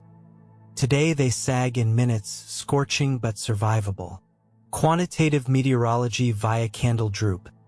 A technique dismissed by 19th century explorers as folk nonsense.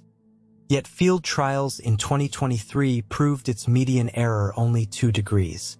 Academic journals are still reviewing further evidence. With your body cooled by a swallow of sun-distilled water, you coax the camel on. Afternoon winds sculpt Barchan dunes into parentheses, hugging patches of gravel that glitter like misplaced constellations. Here the star-string map fails. Sky too bright, shadows non-existent, so you switch to dune morphology. Rule of thumb, horns of Barchan point leeward. Follow the broad back and you move upwind. Bedouin legends say the dunes themselves migrate toward Yemen in search of frankincense perfume. Geologists counter with equations about prevailing westerlies. Either way, horns now lean at your left shoulder, confirming you still march with purpose. By late daylight, the horizon vibrates. Heat shimmer pulls mountains skyward, then drops them like stage curtains.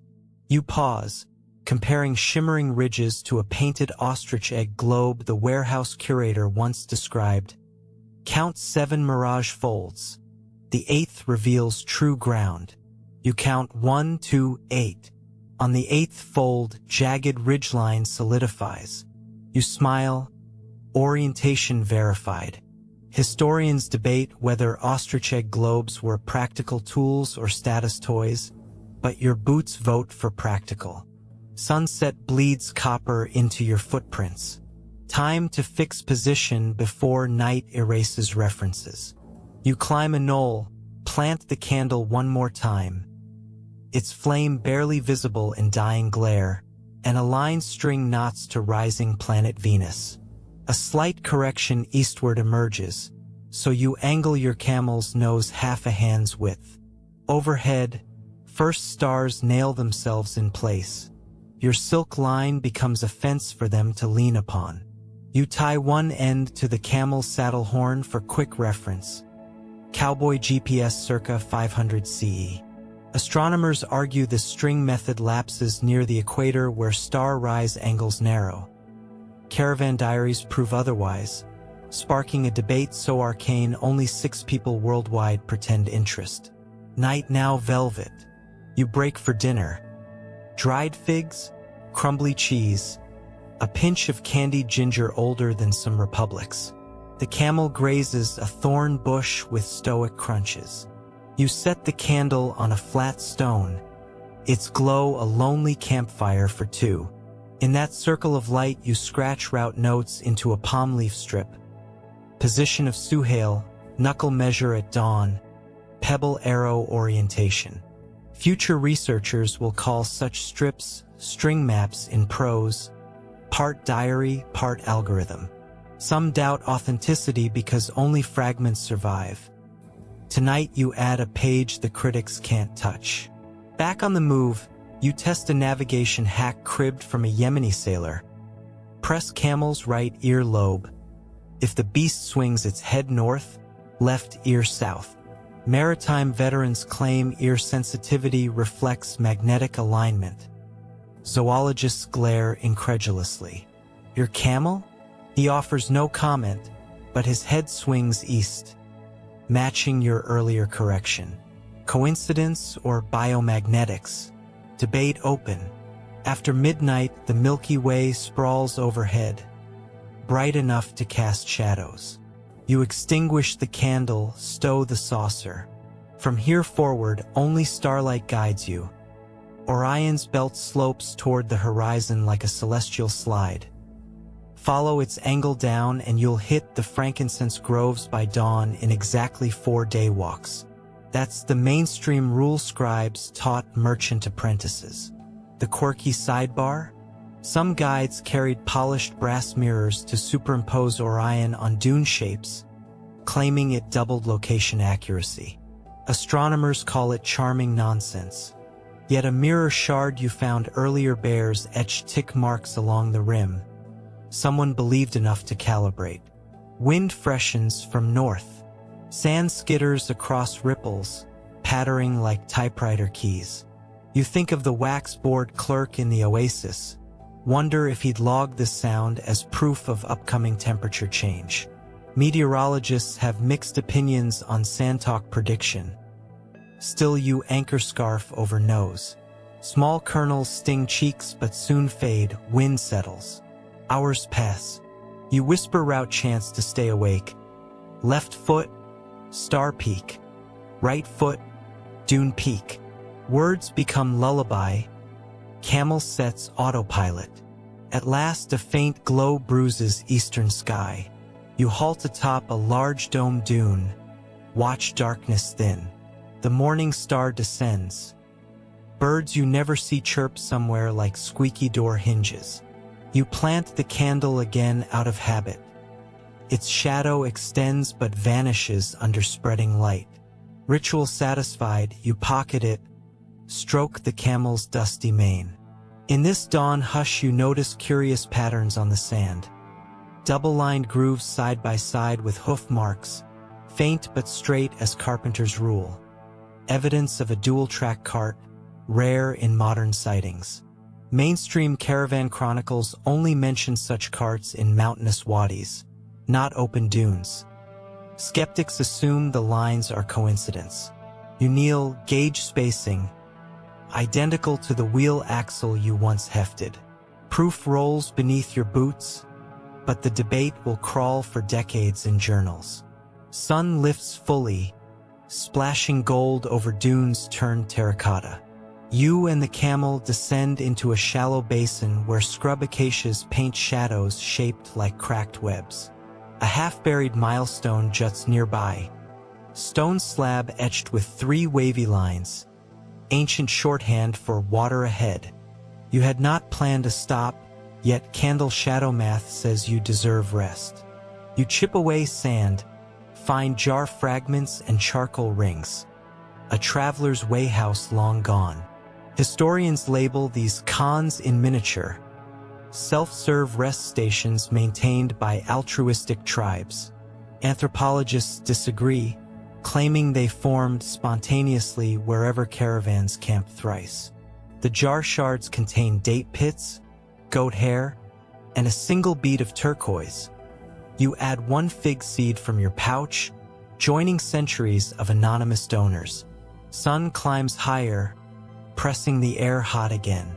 You repack the kit, saucer, candle stub, star strings, and note with mild pride you've used low-tech astronomy to move 90 desert minutes east of the oasis without a single compass tick. Scholarship will go on arguing who taught whom, but under the sun you know those lessons predate ink and linger in muscle memory, sung into tendon by countless footprints. You mount tugging reins. The camel moans, still digesting thorn salad, yet obeys. Ahead the dunes line up like giant sleeping cats, tails curling toward places you'll visit after twilight. For now your shadow lengthens over copper sand, candle stub secure, star strings coiled like silent lyres. You exhale, scented faintly of frankincense even after miles. Smell as map, map as lullaby. Sun melts into bronze as you and your long-suffering camel crest the final dune before Ubar's western gate. What looked like abandoned ramparts at noon now flicker with hundreds of oil lamps, each one a firefly pinned against stone. From this distance the city seems to inhale, then exhale a veil of smoke fragrant with cardamom, myrtle, and, inevitably, frankincense. You tug the reins. The camel snorts, equal parts dread and appetite, then slouches down the sand slope toward the glow. At the archway a trio of teen boys, evening guards earning pocket change, wave you through, too busy grilling flatbread over a brazier to check travel papers. You toss a fig into their skillet. They cheer as if you paid customs in caviar. A few steps later alley walls curve inward, funneling you into Ubar's night bazaar, an after-dark labyrinth that historians like to romanticize as the Silk Road in miniature. Romance only half captures it. Picture a maze where every corner smells different. One step brings roasted goat, the next crushed rose petals, the next hot iron branding camel flanks to discourage late-night theft. Strings of camel bell discs clink overhead, strung like wind chimes between balconies.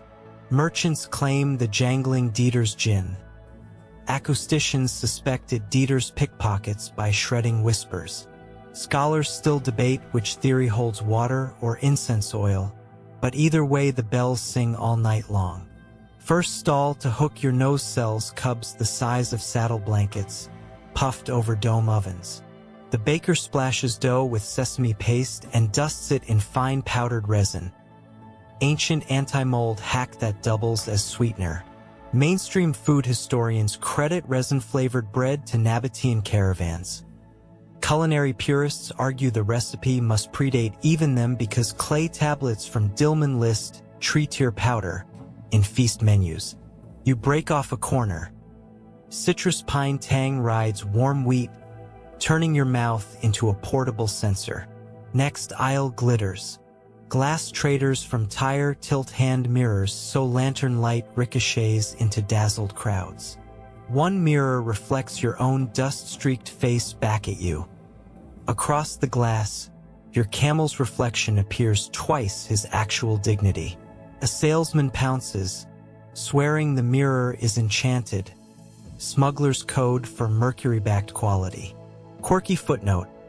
Ubar taxed reflective surfaces by surface area, so merchants sometimes etch tiny notches along edges to claim smaller square footage. Archaeologists keep finding mirrors with weird sawtooth borders and still quarrel whether that was fashion or tax evasion.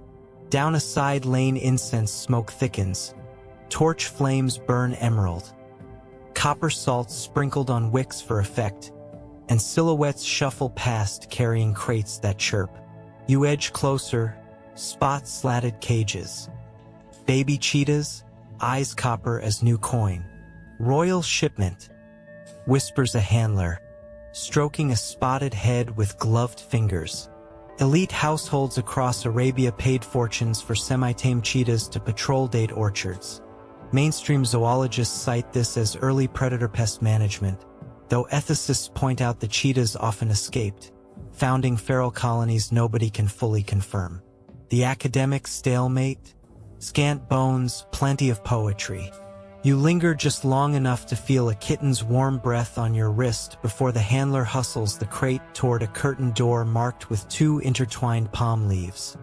Sign of the Incense Guild's private menagerie. Beyond the cheetahs, the air cools suddenly, clever design, not weather. Stone gutters fed by rooftop cisterns drip water onto flagstones, and hidden vent shafts channel the evaporative chill into an arcade of bookstalls. Scribes sit cross-legged behind papyrus piles copying cargo manifests by lamplight. You lean over one clerk's shoulder. His stylus scratches Syriac shorthand. 60 sacks, Eastern Gate. Watch for leakage. Mainstream economic studies hail these manifests as proof of just-in-time inventory long before barcode scanners. The oddball detail seldom mentioned. Scribes paid camel herders a bonus of 2 dates per accurate tally. Miscount and you owed the scribe dates. A sweet feedback loop historians still can't decide was genius incentive or dental catastrophe. A sudden shout, "Fire dance!" Crowds surge toward an amphitheater-shaped courtyard. Drummers pound goatskin frame drums until your ribs vibrate. 5 performers in indigo cloaks whirl double-wick torches that spin traceries of flame. Every few twirls they pause to scatter resin granules into the burners. Sparks burst cyan, then fade into vanilla-scented smoke. Chemists today will tell you specific boswellic acids fluoresce under high heat, giving that blue flash. Cultural anthropologists counter that priests probably discovered the trick first, chemistry later. Debate smolders like half-burnt logs. You slip to the courtyard's rim where an elderly spice merchant dozes behind jars labeled in 3 alphabets. You whisper hello. He grins toothlessly and offers dream dust. Nutmeg, poppy seed, and dried chamomile ground with a pinch of low-grade incense. Supposedly guarantees dreamless sleep even on camelback. As quirky import facts go, that ranks high. Pharmacologists tested a reconstructed sample in 2019. Worked better than placebo, worse than modern antihistamines. Still, not bad for a recipe scribbled before algebra hit the scene. You buy a small pouch. The merchant ties it with green thread, tucks it into your palm, and winks. A drumbeat changes tempo, signaling market curfew is 30 heartbeats away. Lanterns dim in sequence while vendors fold awnings with choreography born of thousand-night practice. You drift toward the eastern exit, pockets heavier. Dream dust, mirror receipt, half a loaf of resin bread, and one handwritten riddle a juggler pressed on you for luck. Your camel waits near a water trough, chewing cud like he's been at a spa. You scratch his jaw. Resin crumbs sprinkle from your sleeve, and he licks them up. Sweet tooth confirmed. As you lead him out through moonlit colonnades, you glance back one last time. Shadows reclaim stalls. Flames flicker goodbye. Somewhere deep inside, someone unhooks a bell string. The night end signal. Scholars who reconstruct ancient timekeeping insist this bell corresponded to the third night watch. Others argue it signaled the moment incense burners were capped to conserve perfume. Consensus? Still pending a parchment nobody has found. You step into cool sand, city glow shrinking behind you like an ember. Tonight's haul isn't just trinkets. It's secrets. Tax-notched mirrors, cheetah couriers, evaporative libraries, and bell-timed closing hours. All filed into memory alongside your star strings and candle saucer, ready to surface when daylight tries to convince you none of this was real. The camel snorts, tugging the rein, bedtime. You laugh softly, sprinkle a pinch of dream dust onto your own tongue. Sweet, spicy, faintly medicinal, and feel warmth coil behind your eyes. Horizon ites blur, drumbeats fade, and desert silence spreads wide as the sky. Another chapter closes, another map etched under your eyelids, guiding you toward phantom caravan routes whispering just beyond dawn. Dawn whispers charcoal pink across the sky by the time you and your camel trek clear of Ubar's lantern afterglow. The market's mingled perfumes still cling to your cloak, but the desert air is sharpening, sifting all smells down to baked dust and distant salt. You angle southeast toward the fabled Sabkat Flats, a shimmering crust the color of tarnished silver. Caravan gossip claims while tracks out there appear, vanish, and reappear miles away. Phantom lanes guiding only those who half-trust their eyesight. Sunrise flares. The camel's shadow stretches like a dark rope behind you. In that ribbon you spot faint double furrows etched into the salt pan, perfectly parallel, running arrow straight into the haze. No hoofprints flank them, no broken pottery, no helpful next rest stop signage, just rails to nowhere. Mainstream textbooks describe them as possible trade ruts dating to the Himyarite period, cautiously italicizing possible. Geologists counter that salt cracks split in similar twin lines when brine pockets heave. So the argument over man-made versus nature rumbles on like camel hooves you can't quite hear. You kneel at the first groove and tap the crust. It rings hollow, brittle. Salt crystals sparkle where your touch disturbs decades of baked dust. Dig half a palm deep and you find nothing but more salt. No gravel sublayer. No telltale pebble mash that wheels usually leave.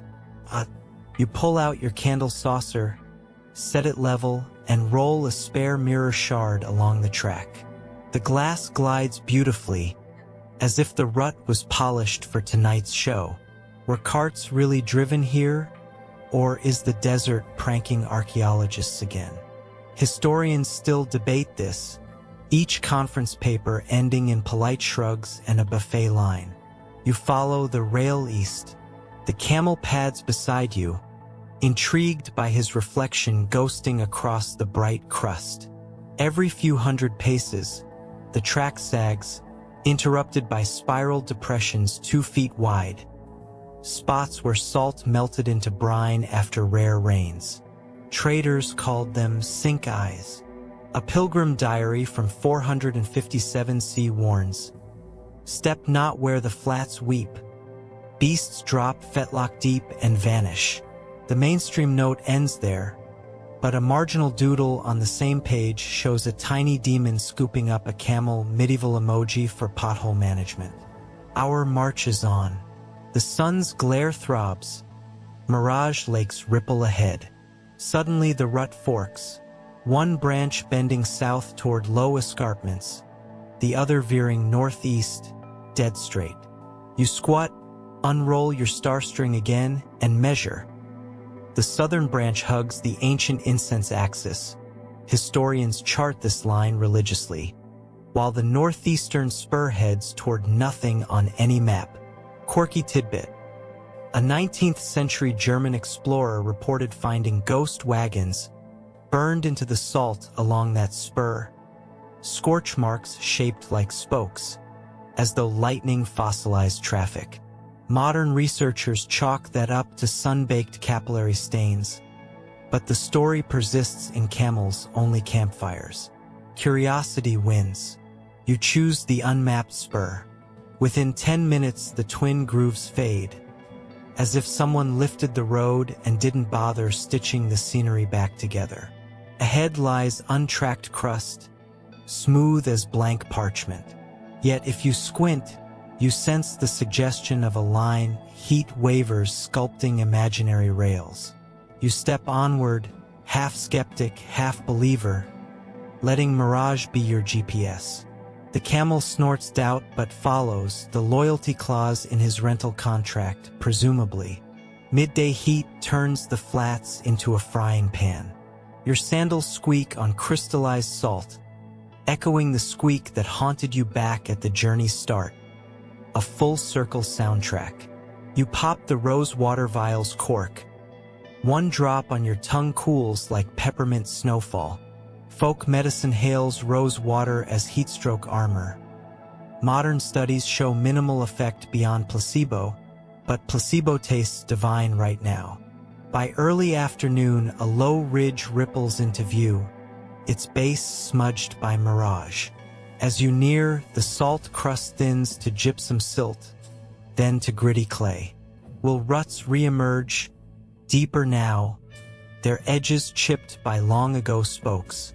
You crouch, measure track width with thumb and little finger, same spacing as the iron axle rescued back in the resin courtyard. Coincidence twitches into pattern. Maybe carts did cross the flats after all, their wheels gnawing softer soil once they'd escaped the salt crust's deceit. At the foot of the ridge lies a scatter of cedar planks weathered into driftwood curls. One bears a charred emblem, a stylized incense burner flanked by 3 dots, Ubar's custom seal. Mainstream scholars long doubted that carts ventured beyond the city perimeter, citing camel supremacy, yet here's timber-proof parked miles out. You grin, imagining an inspector stamping export crates right here on the flats because the city's sticky parking lot barricaded inward traffic. Logistics. Always a compromise between terrain and temper. You hike up the ridge for perspective. At the top you find low stone cairns spaced like breadcrumb crumbs. Some sit intact, others toppled. Historians propose they marked safe high-ground bivouacs during rare floods. Climatologists argue mega rainfalls in this region ended before Ubar's heyday. The debate is brisk, but here the cairns gleam sun-bleached, waiting for referees. Inside one cairn's hollow you spot beads of verdigris green glass. You fish out a palmful, irregular, bubbly, clearly recycled from broken vessels. Traders may have stashed them as emergency payment. Glass out here ranked nearly coin. The offbeat footnote? Medieval caravan songs mention rainbow seeds paid to spirits guarding paths. Some ethnographers think these beads were the seeds. Shadow lengthens. You descend the ridge's far side into another salt basin. Suddenly the ground liquefies underfoot, sand disguised beneath a salt veneer. Your left leg plunges to mid-shin. You freeze, heart jackhammering. The camel brays alarm, tries backing up, but one hoof cracks through crust too. You remember the pilgrim's demon doodle and decide cartoon prophecy is underrated. Rule 1, spread weight. You drop to knees, crawling backward, motioning the camel to stay still. Once free, you circle to gather slabs of desiccated crust, then build a crude stepping path for the beast, bribing him forward with fig crumbs. 2 tense minutes pass. Finally, he clambers onto firm clay, shaking salt shards like confetti. You exhale, sandy demigods satisfied with near meal. Crisis teaches you something. The phantom ruts aren't illusions. They're survivor lanes skirting sink eyes. Traders memorized safe bands of crust, their wheels chipping a shallow guide that sun glare turns invisible from certain angles. Without that memory, without those faint ghosts, you almost surrendered your travel deposit to the flats. Academia may keep debating their origin, but field testing declares them lifesavers. Dusk settles violet. You lead camel to a crescent of dunes firm enough for a small fire. By flint spark you melt a resin chip onto kindling. Citrus smoke perfumes camp. You jot notes on another palm leaf. Ruts recede where crust thins, reappear near clay, while spacing matches courtyard axle. Sink eyes dangerous. Scholars reading this centuries from now will argue over your reliability but appreciate your survival tips. While fire crackles, you brew a tin cup of water mixed with the dream dust packets leftovers. Chamomile mediates resin tang. Poppy seed sweetens bitterness. You sip, feel eyelids sandbag. Camel settles, legs tucked, sighing like a bellows easing off duty. Overhead, Orion swivels brighter. You follow belt to horizon, mark new bearing for tomorrow. Sleep brushes close, but a final curiosity nudges. In the half-light you notice faint handprints stamped into the dune slope behind you. Left palm, right palm, each spaced shoulder-width apart, as if someone long ago pushed themselves upright after sitting. No tracks lead away, wind erased them. Folklorists tell of shadow guides, spirits who leave prints to hint at hidden wells. Hydrologists scoff, yet the governor's page joked that dune patterns sometimes echo groundwater contours. You ponder following the hands come sunrise. Scholars will, of course, debate your choice no matter what. Another footnote to weigh, count, bless. You stoke the fire, watch sparks spin into chilly air. Resin fragrance drifts skyward, a smoke signal to old caravans whose wheels still rattle in phantom memory. With every breath, the salt flats feel less haunted and more hymn-like. Singing of routes only the patient can hear. You lie back, cloak pulled tight, whisper thanks to ruts, stars, and stubborn camels. Somewhere out there Ubar still dozes beneath dunes. Somewhere within you carry its map etched in scent. Tomorrow, more debating scholars await your footprints, ready to argue whether they, too, are mirage. Morning unseals your eyelids with a pale saffron glow, and for 3 heartbeats you forget where the sky ends and the salt begins. Everything is the same bleached light, as if someone ironed the world flat and forgot to fold it back into shape.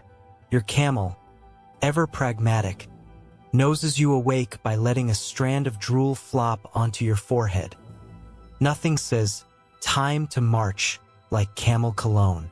You rinse your face with the last sip of yesterday's rosewater, swish a bittersweet farewell to easy hydration, and kick sand over your fire's ash. The resin fragrance that curled with last night's sparks still ghosts the air, but dawn hauls you onward. First task, follow those eerie twin handprints stamped into the dune wall. You crest the slope, expecting another mirage prank. Yet there they sit, perfect negative palms, edges crisp, finger grooves deep. Whoever pressed them weighed enough to sink elbow deep, so not a child, and the sand hasn't blown over, so not too ancient. You dig beside each palm, half expecting a buried jug, but hit only compacted layers smelling vaguely of damp clay. Hydrologists insist capillary moisture can rise under dunes, and Bedouin lore says handprints mark hidden veins. The overlap between geology and folk GPS feels fuzzy yet persuasive. You probe with a brass tent peg, moist sand at 18 inches. You grin, dunk your flask, and collect 2 mouthfuls of gritty miracle. Historians later will brawl over whether accidental aquifers or purposeful engineering left such microwells. You're too busy gargling gratitude to pick a side. Refreshed, you angle south-southeast where the ridge you climbed now unspools into gentler hills powdered with black basalt pebbles. Each hill's lee side bears faint switchback scars, camel trails engineered to ration muscle burn. You and your beast ascend one such track and, at the crest, the desert breaks open to a sight no campfire tale prepared you for. Picture a shallow basin 3 miles across, hemmed by sandstone escarpments stained honey red. In its center, a small city perches on a pedestal of rock like a cake on a stand. Ramparts, minarets, and between them terraces of frankincense trees. Yes, actual Boswellia sacra, glossy leaves shimmering in morning wind. Their trunks twist like braided candles. Cuts on their bark weep milky resin that sparkles in sunlight, as though the trees cry solid perfume. The grove encircles a marble villa whose domes shine alabaster white. Smoke drifts from vents in rhythmic puffs, kills no doubt. You've reached Darim Terrace, personal estate of the incense guildmistress, nicknamed Queen of the Resin in caravan jokes, never within her earshot, they say. A stone causeway leads to the pedestal city. At its foot stands a toll gate manned by guards in leaf-green cloaks. Instead of spears, they brandish what look like shepherd's crooks capped with bronze incense burners. Smoke ribboned from them carries a cedar note. One guard steps forward, lifts your saddlebag, and sniffs like a customs beagle. Resin crumbs, mirror shard, dream dust. He finds them all, eyebrows arching higher with each discovery.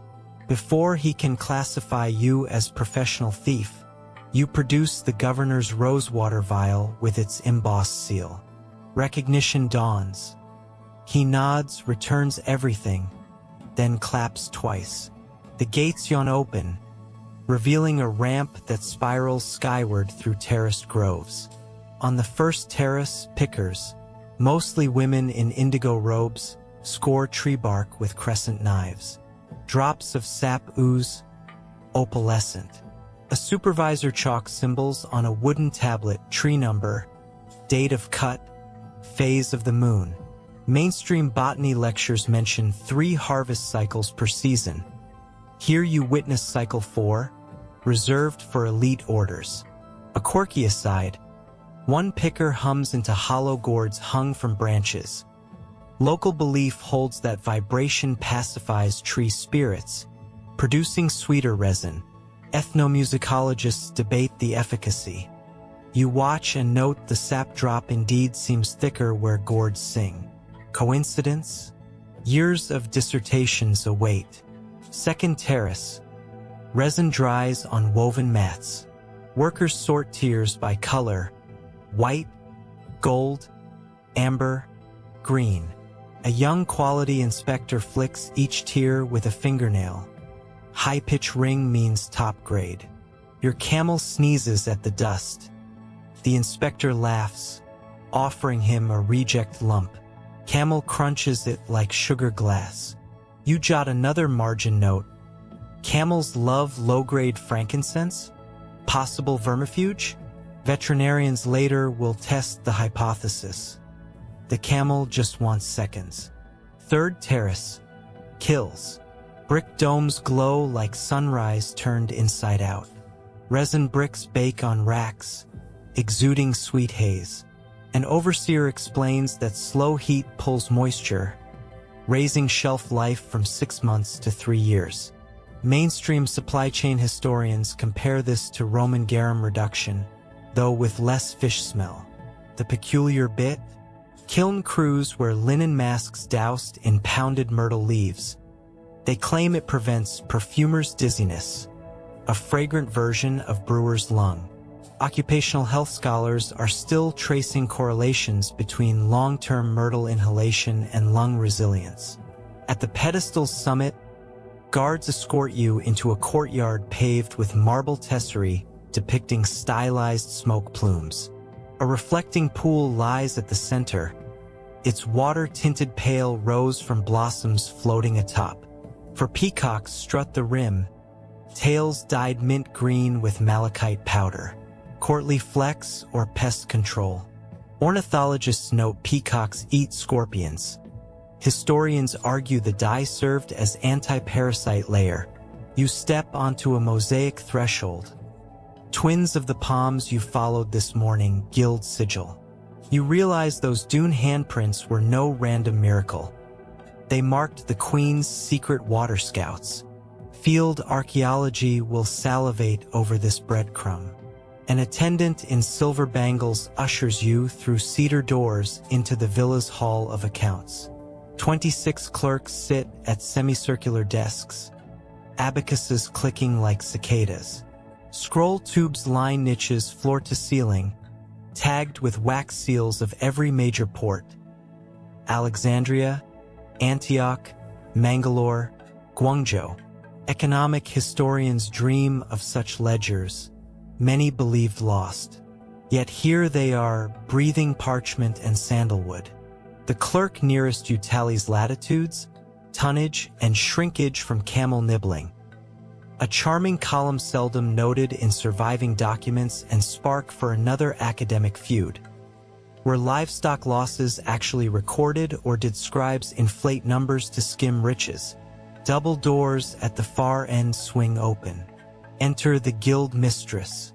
She wears a robe dyed deep ochre, cinched with a belt strung entirely from crystallized resin beads. Instead of a crown, she sports a head wrap fixed by a bronze stylus. Its nib ends at her temple like a tucked quill. She greets you not with a bow but a merchant's half-nod, half-weighing gesture, as if pricing your presence grain by grain. In honeyed Arabic she asks, "Seen the warehouses?" You nod. She smiles, wickedly or warmly you cannot decide, and invites you to breakfast. Feast unfolds in a loggia overlooking the terraces. Dishes arrive. Goat cheese drizzled with resin honey, flatbread steamed over myrtle water, pomegranate split and dusted with crushed frankincense sugar. Mainstream gastronomy knows nothing of these recipes. Most culinary databases will stub toes when you submit them as evidence. Between bites, the Queen quizzes you on oasis politics, salt flat ruts, and handprint wells. Each answer you provide lights her eyes brighter, like a candle fed by fresh wick. She gestures to a bronze globe rotating on a gimbal. Instead of continents, incense routes swirl around its surface like vine scrolls. Brass pins mark preferred tributary offices. Silver pins risky ports. Gold pins royal exemptions. You notice clusters: Aksum, Bat, Petra, eventually Rome. She flicks a gold pin on Rome and sighs. Demand dives when emperors tax perfume, she says. Mainstream economic cycles indeed show downturns when Levantine ports hike tariffs. Yet she claims the guild sometimes counteracts by seeding religious revivals, discreet donations to temples that, in turn, burn more incense. Historians still argue whether supply shocks or spiritual trends drove medieval fragrance markets. Her grin suggests both answers share a handshake. Mid-meal, and aide hurries in bearing a clay cylinder. He breaks the seal, unrolls parchment, and reads in whispered panic. The Queen rises, silk slippers silent. Then she laughs, a sound like resin snapping in fire. She shares the message. A rival coalition at the oasis proposes doubling water tariffs on incense caravans. The hall groans. She turns to you. You were there. How dry is their well? Your truthful reply, that groundwater sits only 18 inches below dune crust, makes half the entourage choke on goat cheese. The Queen drums manicured nails on a cedar rail, then nods to a courier. New orders fly. Dispatch water inspectors, gift rosewater vials, and leak rumors that the rival's well harbors salt creep. Weaponized data, courtesy of a wanderer. You wonder if you just triggered a price hike across the Red Sea. Economic historians one day will puzzle over a sudden tariff reversal around this date. You'll know it began over breakfast. She leads you next into the guild archive. a vault grooved into bedrock. Shelves cradle palm leaf contracts sealed with tiny resin pellets. One contract, dated year of the twin comets, records a woman named Maraba acquiring exclusive rights to third draw tears from 800 trees. The queen smirks. My grandmother. Mainstream gender studies often overlook female agency in pre-Islamic Arabia. Here, evidence stands balsam-scented and undeniable. Scholars will revise footnotes begrudgingly. In the archive's corner lies a stack of ivory tablets, each depicting routes radiating from Ubar like spokes. One shows a side path through fog-slick cliffs Royal Grade Grove. Another outlines clandestine sea lanes hugging Socotra's Dragonblood coves. Cartographers debate whether these were real or aspirational. You're looking at the receipts. Meanwhile, a quirky deposit. A jar of hardened beeswax coins shaped like acorns. Token currency the guild paid seasonal tappers who preferred weightless wages easy to barter later. Economists still tussle over early token systems. This jar is an elbow to their ribs. Back upstairs, afternoon sun slants through mashrabia screens, casting fretwork lace across carpets. Tea arrives. Steeped rose petals with a resin shard dropped in like sugar cube. The queen toasts to shared myths and measurable margins. Then she invites you onto a balcony where wind funnels over parapets cooled by the terraced trees' transpiration. Below, workers sing rhythmic harvest chants. You translate snatches: cut, wait, scrape, sing/trees gift crowns king. Ethnomusicologists will drool. The queen calls it accounting in melody. She points to the horizon where dunes bulge like sleeping whales. Those waves will swallow us one day, she says. But the smoke travels farther than sand. Her eyes trail the incense haze drifting east. Intangible, yet potent enough to bend markets and rituals across 3 continents. For a moment, silence. Then she chuckles. Historians will debate whether I existed. Let them. Evening approaches. Colors bleed gold to apricot. The queen gifts you a small wooden phial sealed with green wax. Night bloom resin, she says. Burn it when pathways blur. Mainstream chemistry barely acknowledges this variant, citing insufficient samples. Now you hold possibly the rarest terpene bouquet on Earth. You tuck it inside your cloak, suddenly caretaker of a fragrance older than printed maps. Departure hour. The queen escorts you to the terrace edge where a pulley platform descends through the groves. Before you board, she dips a stylus into ochre ink and marks your palm. Guild sigil, proof of safe passage. Collectors will debate its authenticity. She winks. If you ever show it, you wonder how long the ink will last and whether scholars someday will misinterpret it as tattoo evidence of secret societies. The academic carousel spins eternal.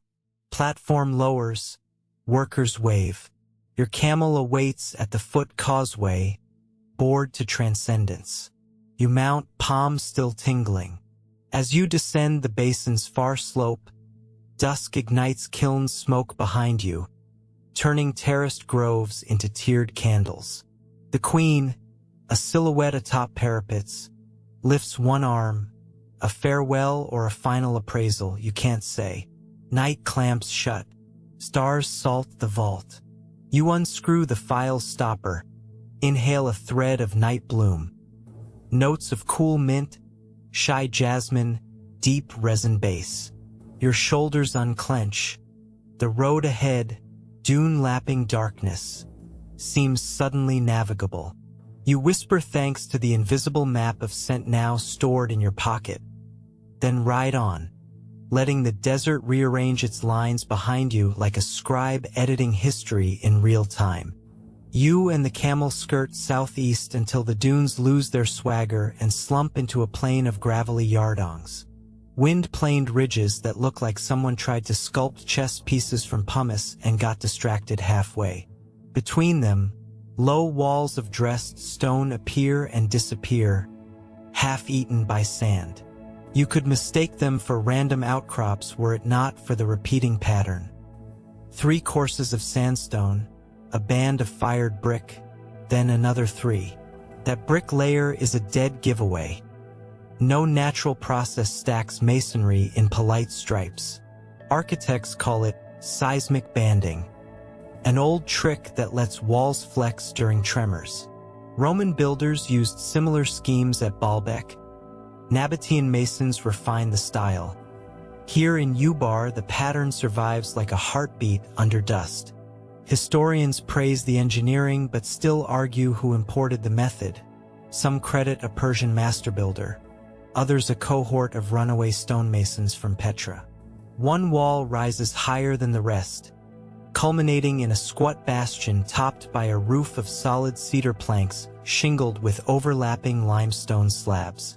You remember the outline from courtyard frescoes. This is a storm vault, a storage bunker built to ride out the sand cyclones that crash the empty quarter every other decade. Caravan gossip calls those storms djinn weddings, because the sky turns copper, then black, then pelts gravel hard enough to sandblast lamppost glass. The Queen mentioned that vaults like these once sheltered everything too precious to gamble on merchant punctuality. Apparently even resin has a panic room. A hinged slab of limestone blocks the doorway. Copper pitting says it once bore a bolt, now long ago sheared off. You wedge fingers beneath, heave. The door tilts on a sand-lubed pivot with a sigh like parchment tearing. Inside, torchlight. This time the night bloom resin you were gifted spills a blue-green flame that smells of mint, myrrh, and thunderstorms hitting dry dirt. The camel refuses to enter. His union doesn't cover enclosed spaces. So you tie him to a bollard outside where he grumbles like a bari sax and starts cropping the only tufts of saltbush for miles. The vault belly yawns cool, carved straight into bedrock. Ceiling ribs form pointed arches, each brick joint smeared with a glassy mortar that glitters like onyx under the blue light. You touch the mortar. It's slick, almost waxy. Mainstream archaeologists call this desert glaze, a concoction of lime, cactus sap, and pulverized quartz fired till it vitrified. Modern material scientists tried to reproduce it in 2016. Closest they got was something resembling undercooked ceramic tile. The recipe remains contested, the experiments deliciously inconclusive. Amphorae line the central aisle in ordered ranks, tall as toddlers and sealed with clay stoppers still stamped gildflower. Some stand on raised wooden lattices. Others sit inside wicker slipcovers, the ancient equivalent of earthquake straps. You wrap one jar with a knuckle. The sound rings true, not hollow. You unstopper another. A hiss of trapped air, then the unmistakable tang of citrus pine spirals out. After 15 centuries, the fragrance is lighter but intact, like old sheet music for a song the world almost forgot. You secure the stopper, oddly moved. Farther in, amphorae give way to cedar chests banded in bronze. One lid bears a chalk scrawl, "Cloud Tears, Festival." You pry it open. Inside are bricks of resin tinted pale lavender, edges chamfered so they stack tight. Each brick is wrapped in silk impressed with a tiny 8-pointed star. Cloud tears, you recall from the kiln terrace briefing, come from trees tapped during fog-heavy mornings. Their smoke supposedly rises in perfect vertical plumes, a temple stage effect avant la lettre. Ritual historians adore the anecdote. Chemists still argue whether humidity really changes burn geometry or if priests just sold the sizzle. A thunderous clack jolts you, wood on stone, echoing. You whirl, torch held high. The door you wedged open is closed. For a heartbeat your pulse sprints. Then realization dawns. Wind. Outside. The camel's complaint turns shrill and the air begins to smell electric. A sandstorm is brewing faster than forecast. So the vault is living up to its brief. Keep valuables, and now you, inside while the desert conducts its exfoliation treatment. You kneel beside the door seam. Through a thumb-wide crack you glimpse daylight fading behind an orange wall of grit. Sand zings like sleet against limestone. The sound a million-grain applause. You'll be guests of the vault until the sky calms. Might as well inventory history while you're here. Along the rear wall stands a row of squat jars with stone lids lashed tight by bronze wire. You lever one open and recoil. Not resin but garum, fermented fish sauce imported from the Red Sea coast. The smell punches like rotting seaweed in a spice shop. Yet garum was liquid gold to Romanized kitchens from Alexandria to Lyon. Economic ledgers mention it arriving in sealed amphorae. But why store it in a frankincense vault? One theory, still under heated debate, claims garum's sharp odor repelled grain weevils, so merchants parked it near millet sacks as living pesticide. Another camp says high-salt garum brine doubled as preservative for royal-grade resin bricks. Stack bricks, pour brine over fissures, keep humidity at bay. Neither hypothesis has clinched victory. Your nostrils vote for the first purely on grounds of weaponized stench. Beside the garum sits an iron-bound chest the size of a cradle. Latch snicks open. Inside are scrolls wrapped in linen impregnated with beeswax. Text shimmers gold-brown under lamplight. Ink mixed with powdered frankincense, maybe for waterproofing, maybe for ceremonial flair. The script, early Himyaritic, neat as a court scribe on performance review. You unravel one fragment. An inventory grid, columns for storm date, item, quantity, and a curious heading, sun drums. Rows list numbers, 12, 12, 12 across 4 storm seasons. You sift around and find tight leather cylinders containing discs of polished copper. Each disc is convex, punched with pinholes around the rim. You produce a chord with your fingernail. Ping! The disc sings a note almost exactly in A440. You test a second disc, another A440. 12 identical. Music historians will freak. Did Vault keep a spare orchestra? You recall desert shepherds use metal discs to scare jackals. Light glints and a whistle. But stored here, labeled as drums, maybe they functioned as anemometers. Hang on cords, and as wind speeds rose, pitch shifted, primitive storm gauge. Historians still debate early meteorology tech in Arabia, some dismissing it as legend. You make a mental memo, pitch-based barometer idea. Test in wind tunnel if I survive. Storm growls overhead. Dust sneaks through roof vents, swirling ghosts in lamplight. You cinch a scarf around mouth, grateful for resin's antiseptic irony. At aisle midpoint you spot narrow stairs spiraling down. Curiosity cheerleads reckless. You descend. The torch reveals a subvault half flooded with ankle-deep brine. Amphorae here rest on stone plinths rising above the murk.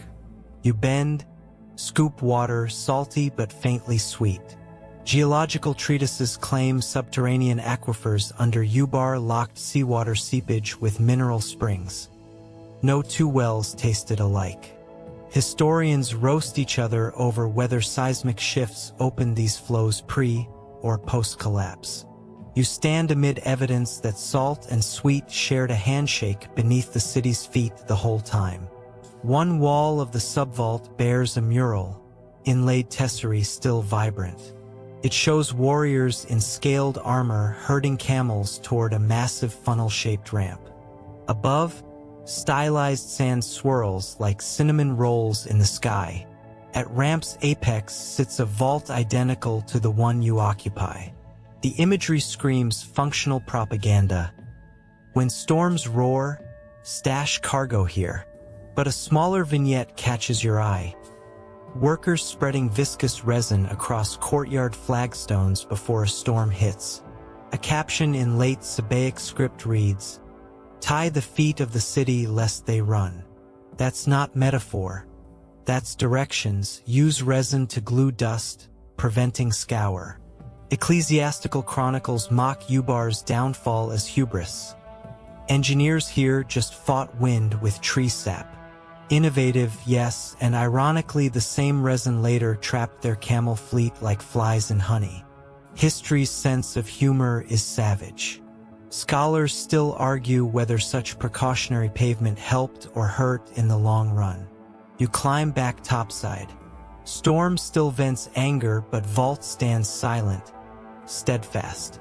You sit on a crate, munch a sliver of resin honey flatbread from market leftovers. Torch sputters, you replace the wick, reflecting on the line of technology breadcrumbs. Seismic bands, desert glaze mortar, copper sun drums, storm glue. None of this features in classroom PowerPoints titled Ancient Arabian Civilization. Too obscure, too messy, too marvelously human. Hours pass. You catalog amphora stamps, note duplicate lot codes that imply quality blending, not single-source purity, a scandal modern export boards would fine severely. Another debate seed. Did exporters secretly mix grades before shipping to Rome? Surprise audits centuries late. By mid-afternoon, the storm subsides. Light filters through vent slits, soft as sifted flour. You shoulder your pack, pocket one tiny sun drum. Research purposes, you swear, and ease the limestone door open. Sand lies ankle deep but packed firm. The camel's shadow wavers hopeful. Sky washed clean reveals a double rainbow, rare in this desert. Moisture from the storm vault lofted skyward by turbulence. Priceless meteorological footnote. Rainbows can follow sandstorms if enough moisture seeds the air. Phenomenon seldom recorded outside sailors' logs. You note it while the camel munches saltbush, entirely unimpressed by atmospheric optics. The vault recedes behind you as you tread east toward a cluster of kiln ruins half uncovered by the storm. Each ruin a collapsed beehive dome, bricks blown outward like petals.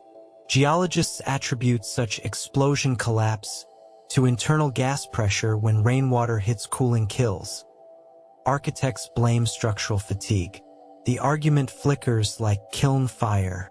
You stride closer, ready to tug another thread of history. Wind unfurls your scarf. Night bloom resin perfume lingers on your skin. You grin. Storm vault kept the city alive once and kept you alive today. Some legends rescue, some entomb. The line between depends on where you stand when the door swings shut. The storm's sand-whipped applause fades behind you, leaving a drowsy hush that feels almost conspiratorial, like the desert is catching its breath before the next punchline. You and the camel pick your way past the popped kiln ruins, boots crunching clinker shards that sparkle with a weird rainbow glaze from flash-fused feldspar. Every step puffs tiny clouds of ash that smell bizarrely like burnt cinnamon, a sensory prank that would make even a perfumer frown. 3 dunes farther on, the land flattens into a chalky expanse veined by pale fissures. A half-toppled signpost lists unreadable glyphs, but the angle of its shadow tells a quieter truth. The sun is sliding toward late afternoon, and your water skins are throwing existential side-eye. Time to go well hunting, according to caravan legend, and to one very smug oasis clerk. This plateau hides a web of stone cisterns topped with a thin crust of caliche. Hit the right spot and you unlock a cool reservoir. miss, and you punch through to a dust-filled nothing, earning mockery from both geology professors and your own dehydrated organs. You fish 2 bronze rods from your pack, forked, palm length, warm from sun. Some call them divining rods, others call them wishful thinking bent into hardware. Mainstream hydrogeologists insist dowsing can't outperform randomized guesswork. Yet Bedouin well-masters scoff, citing generations of lucky accuracy. The academic feud continues, each side armed with spreadsheets or ancestral bragging rights. Today you'll supply fresh ammo to someone's argument. Holding a rod in each hand, you walk an imaginary grid. The camel trudges behind, tail flicking like a metronome.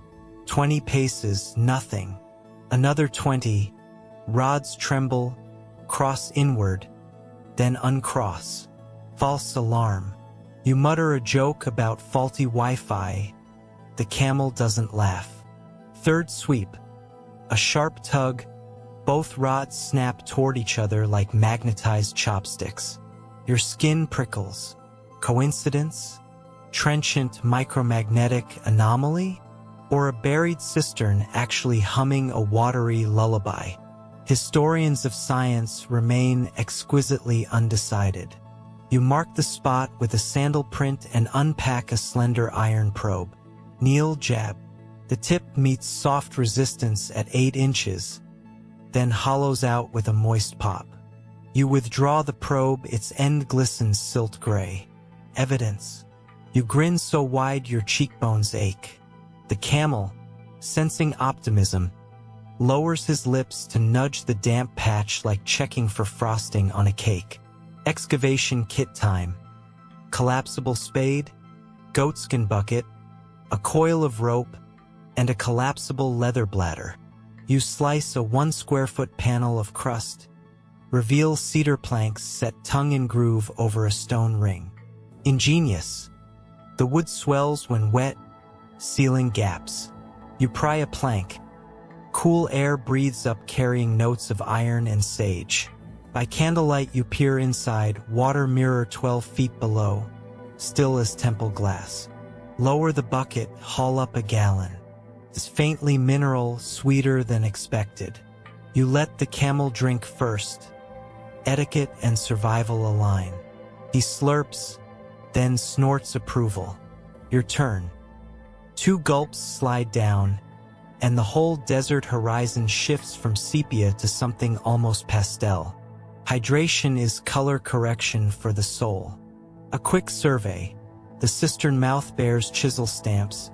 3 dots in a triangle, same tag you saw on the Queen's bronze crooks. Corporate branding in a well. Evidently the Incense Guild laid claim to hydration assets to vertical integration before business schools minted the term. Economic historians long suspected monopolistic water control here. The triangle stamp will now feature in at least 3 doctoral theses, with footnote wars over whether it symbolized a palm, a drop, or a camel hoof stylized by someone with little dexterity. You draw another bucket, this time to inspect infrastructure. Stone lining below the wooden cap is mortared with that mysterious glassy compound. A faint green sheen hints at copper salts. Perhaps antimicrobial? Medical papyri from Hellenistic Egypt mention tossing bronze filings into cisterns to calm the wriggling demons, aka bacteria. Whether Ubar's engineers borrowed or invented the trick, microbiologists today still argue. Petri dishes at the ready. Fire ants scurry near your boot, lured by the damp. You scatter a circle of crushed frankincense crumbs. The scent disrupts their pheromone trails. A hack taught by that spice merchant grandfatherly sage back in the bazaar. Entomologists debate resin's efficacy as an ant repellent, but the insects retreat, apparently siding with folk wisdom.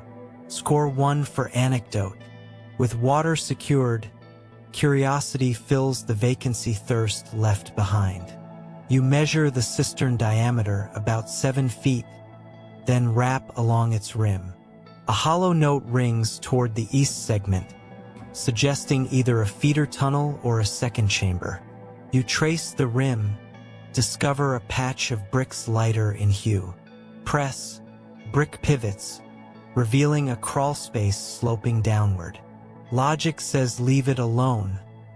Narrative gravity says explore. You palm a fresh night bloom resin taper, crouch and slide in. The tunnel cannot decide if it wants to be natural cave or engineered duct. You spot tool grooves mingling with wind-etched scallops. 10 yards in, it opens into a rotunda the size of a village bread oven. Ceiling sports a relief of intertwined snakes. Each snake an inset chunk of quartz.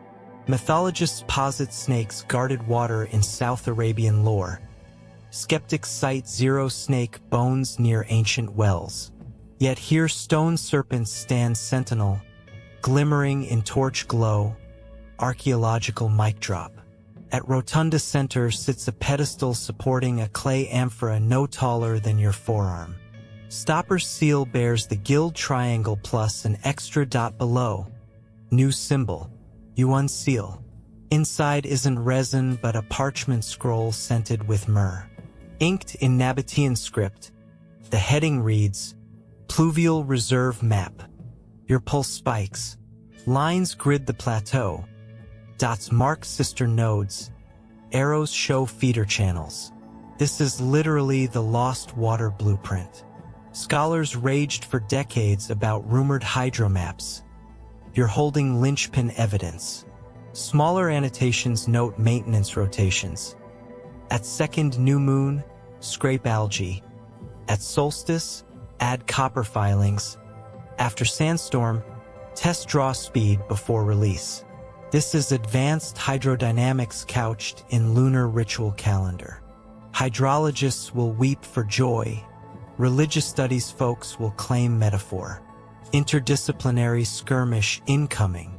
Before stowing the scroll, you copy the nearest 3 coordinates onto your palm with charcoal. Insurance if scroll crumbles. You reseal amphora, return lid. Ethics note. Removing artifacts sparks debates. Documenting and replacing outranks hoarding. You exit the tunnel, char streaks on knees, a grin wide as dune horizon. Outside, the camel stares at you like you just invented bureaucracy. You refill skins, plug cistern with cedar cap, cover with crust panel. Leave minimal trace. The desert already has enough open wounds. Then you assemble 2 cairns shaped like serpents' coils to mark the spot. A subtle nod to mapmakers of the future. Whether they'll decode your flair or dismiss it as wind whimsy, that's their century's argument. Twilight ripples in mauve and coral. Temperature plummets fast. You break for a meal.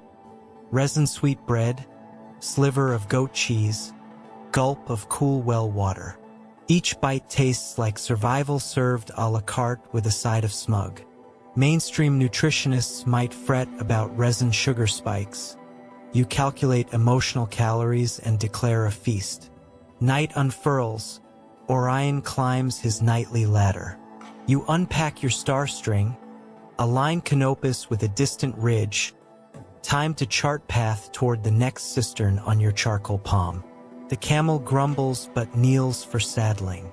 You stroke his dusty neck, whisper that he's now half cartographer, half experimental control in the Dowser controversy.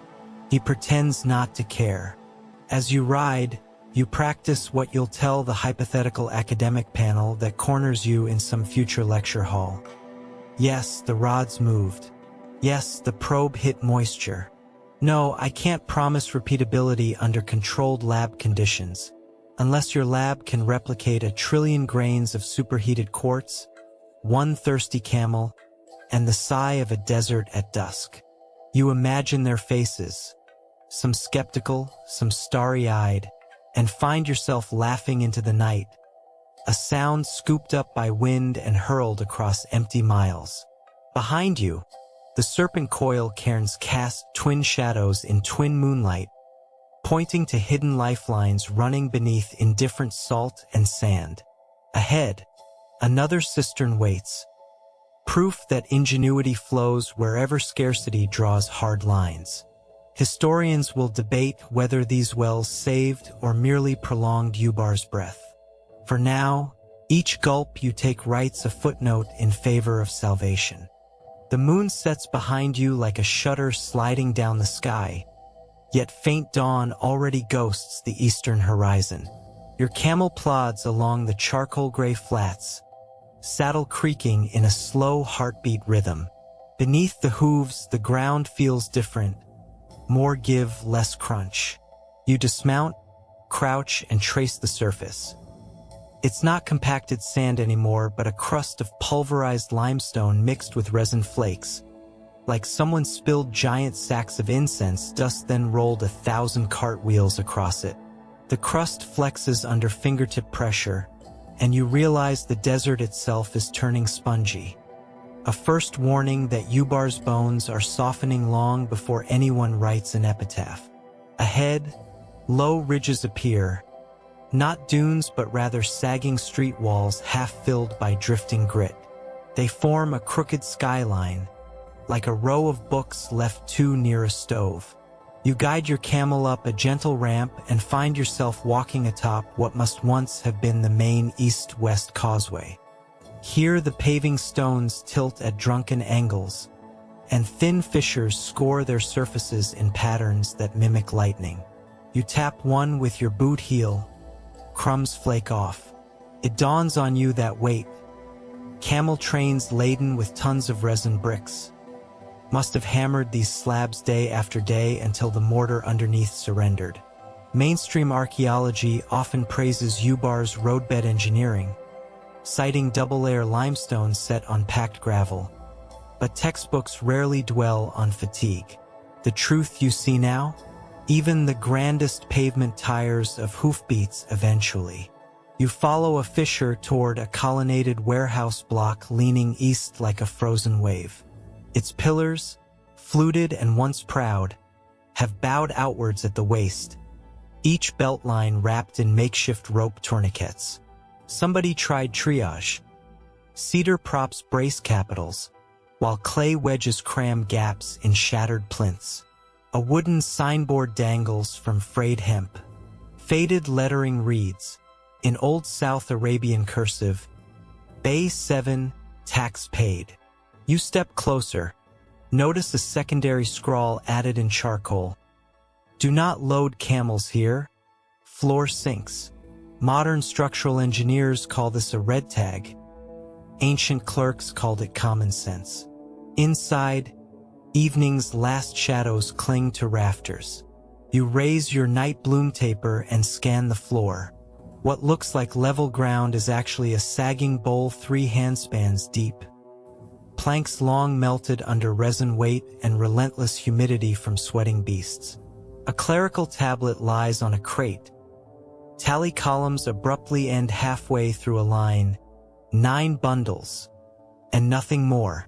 Historians still argue whether merchants evacuated gradually or fled overnight when collapse became audible. This clipped column feels like someone dropped the stylus midstroke and never came back. You step onto a plank near the center. It groans, then bows, and a hairline crack races away like a startled gecko. You retreat. The camel, sensibly, stays outside. Through slots in the wall, dawn blurs the warehouse outlines, revealing a long diagonal fracture that runs from roof beam to foundation stone. The crack is filled with a glossy amber compound. Resin again, this time pressed in as emergency glue. A desperate patch. Conservation chemists debate whether resin made structural matters worse by sealing moisture inside wood. The argument is polite but unresolved. You add a private footnote. Glue a city together long enough, and the glue becomes coffin varnish. Back outside, you find the once bustling camel yard section, one of your earliest wanderings, transformed into a marsh of hardened sap and pulverized flagstone. The jammed skeletons you saw earlier now tilt at new angles, ribs collapsing into cavities where termites have eaten the last scraps of leather tack. A gust catches parchment tags still wired to some skulls, priority markers that outlived the caravans they ranked. You pause to study one, gold INK, meaning royal cargo. And yet those high-status beasts, like every other, died the same sticky death. Social commentary, free of charge. Toward the yard's far edge, an unbroken column of sandstone still stands erect, but the lintel it once supported lies shattered beside it. You examine the breaks. Edges are not sharp but rounded as if water, not wind, smoothed them.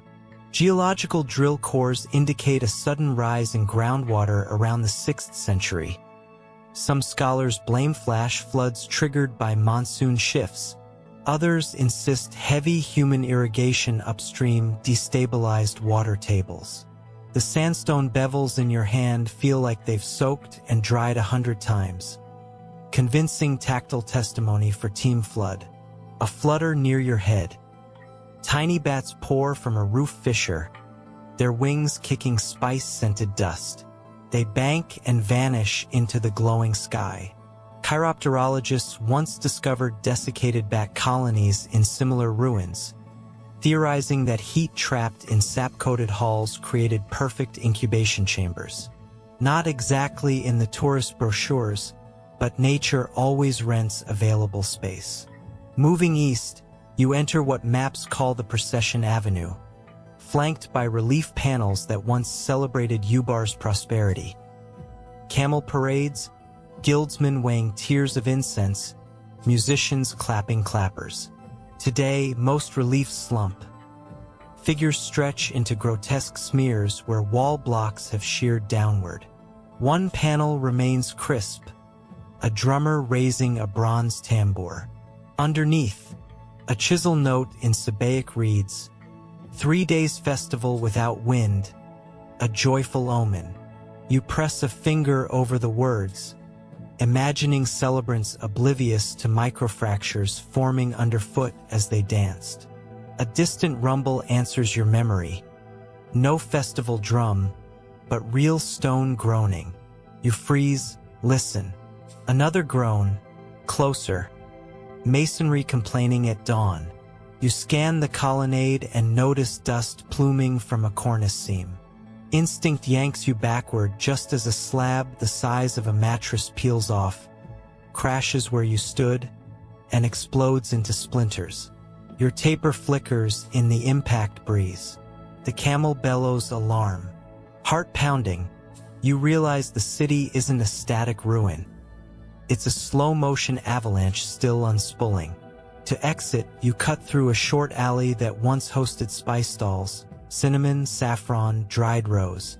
Their abandoned shelves now support anvils of dune sand sagging through broken roofs. In one stall, a scale pan remains on its chain. You weigh a resin tear on your palm, set it gently in the pan. Chain creaks down, pivot tilts, and the beam cracks in half. Metal fatigue from centuries of storms plus your final ounce.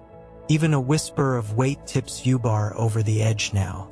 Emerging into sunlight, you spy a line of shallow pits marching toward the southeastern gate. Each pit holds a cedar pole angled into the ground, topped by a pottery jar. You recall reading about early seismographs invented in Han China, jars holding bronze balls that fell during quakes. But these jars are inverted, holes drilled in their bases. You lift one. The pole's tip inside sits amid powdered chalk. Some ancient engineer apparently used them as tilt sticks. When ground shifted, chalk spilled, marking the pole. Brilliant low-tech innovation, never published in surviving treatises. Seismologists will fight over the discovery, claiming priority disputes across continents. At the gate itself, hinges seized by rust hang slack. The doors lean outward, as if bowing farewell. Beyond, A ramp slopes down through dunes to an unseen wadi. Here wagon ruts end abruptly where ground has subsided, leaving a trench 8 feet deep. The walls of this trench expose city strata like a cake slice. Resin-soaked flagstones, rubble, then a smear of fine gray silt, storm deposit, then more flagstone. The layering reads like time-lapse of build, crack, bury, rebuild. Stratigraphers argue over sequence. Did the storm deposits precede the resin jam or vice versa? You crouch, trace the silt horizon, inhale its musty earth smell, and feel as though the city itself exhales resignation. A glint at trench bottom draws your eye. You slide down, boots skidding. Half buried lies a brass plaque engraved with tidy Greek capitals. Alexandros, son of Damon, freeman of Pharos, here traded peacock feathers for frankincense, year of the consulars. Mainstream trade route researchers cite Greek inscriptions this far east as rare but proven. Critics suspect most were modern forgeries. You brush the plaque. Patina thick, lettering crisp, edges battered by flood gravel. Not a tourist trinket. The authenticity war gains fresh ammunition courtesy of your dusty pocket. You scramble out. The camel waits above, ears twitching. A breeze sweeps duneside, carrying salt-tinged coolness. Far off, you hear the low moan of shifting sand, perhaps heralding another slump. Instinct says this part of the city wants solitude. You oblige. Circling north, you reach a ridge overlooking the residential quarter. Rows of low houses sag like wet parchment. Roofs, once palm trunk beams, have caved, leaving rings of wall stump. Yet in one courtyard a clay bread oven remains intact, blackened inside as if yesterday's flatbread cooled there. On the wall near the oven, kids' handprints in ochre paint still dance, 5 fingers spread in eternal applause. Anthropologists theorize such prints were fertility charms. Child psychologists simply smile. You snap a mental photograph. Even collapsing cities pause to immortalize play. Crumbling stairs lead to an upstairs room where a lattice window frames the entire city. Through its slatted shade, you watch dust trailing sunlight like stage smoke. The vista clarifies the central tragedy. Engineers patched each failure with heavier fixes. Resin glue, cedar braces, sacrificial pavements, until weight exceeded foundation tolerance. Meanwhile, groundwater rose beneath, dissolving limestone footings cell by cell. Climate shifted, maritime trade stole customers, and the city's spine cracked. Historians citing single causes miss the polyphonic implosion you witness. Economics, geology, logistics, hubris harmonizing in debacle. Another creak, floor joists sagging. Time to go. Back outside, you pass a shrine alcove where a brittle linen banner flaps. Embroidered script, "Grateful is the tree that bleeds," an aphorism once comforting. Now irony carved in linen. Late afternoon slips toward sunset. You guide the camel onto a causeway heading west, planning to camp beyond city limits. As you walk, the stones underfoot rumble softly. Tiny subsidence waves. Collapse continues under twilight like a beast breathing in its sleep. You glance back. The skyline you just traversed seems unchanged, but you know cracks you traced have widened behind your departure, like ink bleeding across parchment. Slow motion perhaps, but motion nonetheless. You crest a dune outside the walls and pause. From here the city looks serene, gold pink in last light, pillars casting long bars over silent yards. A hawk circles overhead, then glides away. You tie the camel, sit, and unstopper the queen's night bloom vial. One drop on a hot stone releases a smoke coil rising straight and sure before the wind melts it. You breathe in cool mint resin scent and speak softly to the empty horizon. Even the tallest pillars bend. Even amber shatters. Somewhere, historians will debate whether this observation qualifies as primary source or poetic flourish. You smile, knowing collapse in slow motion is still collapse. Quiet enough to lull but powerful enough to write entire civilizations out of physical tense and into memory. Night drapes itself over the dunes like a velvet theater curtain, and you settle beside a small ridge to let your camel drowse. The sky unrolls a map made of stars, and you trace the glittering routes with one fingertip, remembering how the Queen's brass globe spun those same arcs in daylight. It occurs to you that long after Ubar's pillars groaned and folded, those routes kept breathing through rumor, through charts inked on calfskin, through scratches on sailors' pocket astrolabes. Tonight you'll hitch a ride on those whispers and follow them forward in time. You break camp before dawn, hoisting your dwindling bundle of flatbread, cheese rind, and the ever-mysterious night bloom vial. Heading west, you approach a broad wadi that looks like a dried river but smells faintly briny, hinting at buried groundwater. Your sandal scuffs something metallic. A tarnished coin blinks up at you. Copper, stamped with a cross potent on one side and a crown on the other. Mainstream numismatists recognize the Christogram as Portuguese, 16th century. Critics argue some of these finds are modern tourist drops, but sand-cemented grit in the coin's lettering says otherwise. Why would a 16th century coin nap in a wadi near a city already sand-strangled centuries earlier? Mapmakers' rumors, that's why. You picture a sunburned pilot from Lisbon, knuckles white on the tiller, bragging over watered wine in Muscat about a phantom port where ivory and spice lie for the taking. Just steer inland where the dunes look like lion backs. Historians agree Portuguese captains drew speculative cidades perdidas on scroll charts. Whether any crew made it far enough to drop loose change is the enduring argument. You now hold Exhibit A between thumb and forefinger, heat humming through the metal like a belated telegram. 2 ridges later, you find proof rumor grew legs.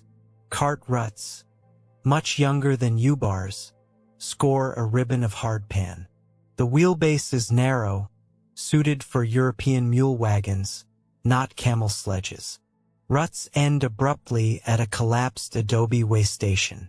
Inside its single room, a cedar trunk has burst apart from centuries of desert bloom and bust.